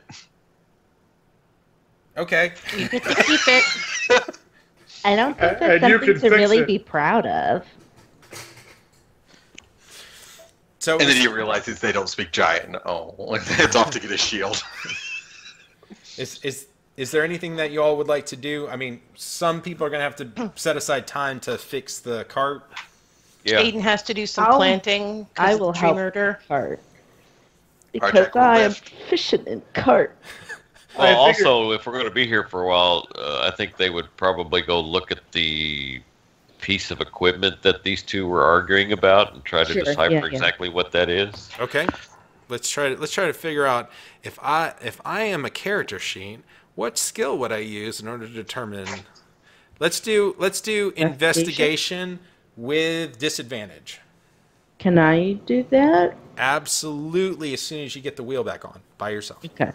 No, I'm helping with the cart. Okay, Oh. so Arjek has Those climbed underneath guys. the cart, created like himself as a jack, and she's wheeling those. And that's jacked Getch is up. doing that too. As you both helping get this wheel back on. Okay. I got you on that jacked up joke. Okay. And yes, it has to be in the tower. So, Traven, you're kind of staring at this thing, and from the size of the ogres, right? This would be like, in your mind, if they were making a catapult for one of their kids. Like, from the pieces and parts that are available and smashed up, you're like, I mean, I don't know. It's It's more of a kitten bolt. it's. I mean, Kitty pole. you would imagine that this maybe was that. If it's something that isn't used as a siege tool, your mind isn't kind of wandering in that direction to figure out more of what it could be. Okay. Maybe we could rebuild it and launch Alessandro over the river. So, anything that you noticed about it, it's like splintered wood. So there's nothing. There's like the two ogres that were fighting over it, complaining about it. There was no way for them to be able to fix whatever was that you're looking at right now. Is there any guess as to how it might have gotten broke? I mean, it was smashed. So so the question One of them goes stepped into on it. one of them stepped on it, one of them fell on it, one of them used it as a weapon to beat a spider. I don't know. It's Either way, there's some spare wood if we need it to help fix the wheel, and we have firewood too. It would be more of a firewood only situation because again the thing is it's if they had moved it you would not probably be able to figure out what this was at all, but they kind of left it, and then as you like pick up a piece the wood just rips away from everything else that's still lying on the ground. Okay. Anything else that anyone else wanted to do? I mean, there was nothing on the ogres. Is it worth to check? No. Yeah. These again, the ogres were wearing nothing but loincloths Yeah, and had I mean, no pouches, packs. Again, the only thing that could have been any sort of pouch might have been what's on the ground, but it's not a. There's nothing. Good. Yeah. Okay. Did you say that you wanted to do an investigation on that as well? Yeah, my disadvantage isn't working on anything. We'll so. roll it twice and we'll take the lower Okay, you want me to do it in the tower. While she does that, can Arjak set his trap during the night? Sure. Absolutely. Just nightly thing. Set the trap. And so, Alessandra, you kind of your skill check was 1 point away from Traben's, so there's not that much more to tell you. It wasn't a high enough variance, and it wasn't on the upper end of the spectrum of what you could roll. So there's nothing really more that I can tell you about it other than you did notice that that there were quite a few mechanical pieces that weren't wood. Oh, can I take those? You can, and they're just if you're going to put them in your inventory, just say weird pointy gears. Weird pointy gears. Okay. I'm assuming they don't weigh anything then. Well, I mean, they're relatively sizable, right? I mean, so like half a pound? Yeah, half a pound. I mean, the diameter of the gears are probably right around 3 inches, right? But I'm trying to gauge as a halfling who's only 2 feet tall, 3 inches diameter is still sizable gear, right? It's a pointy buckler. And you do notice that you have to kind of be careful with it because it's not the gears are pointy on all the ends. Like you could almost envision, you've heard things from the eastern side of Faerun that someone skilled in some sort of assassin might be able to throw these with accuracy. Oh yeah, okay, like a throwing star pointy, right? But gear looking. But it's gear. It's too thick. Like it's not aerodynamic enough. Right. So it's more like a spoked Arjak wheel. What? What'd you say? It's more like a spoked wheel as opposed to a gear, and the spokes are sharp and pointy. Are you asking? Yes. Oh, then I'm saying no. It's more like a gear. Okay. It's more like a gear, but instead of it being like you think of gears, they tend to be squared, and they kind of then hook in as they rotate around, right? Yeah. Okay, so these are more the square portion at the very top of it's like someone was trying to be Like, try to envision that, you know, it's just not a skilled labor. So it's like, it's more like whoever created the gear didn't do a very good job with it. Gotcha. That's all I mean by Perfect that. ranged weapon for Arjack. Yes. And I liked Gesh's comment that Arjack could probably make him sufficiently aerodynamic by just throwing him hard enough. Okay, everyone out on Twitch land, thank you so much for joining us. I'm sorry if we haven't made it out there to comment. I'm actually going to run out there in just a second to respond to any comments.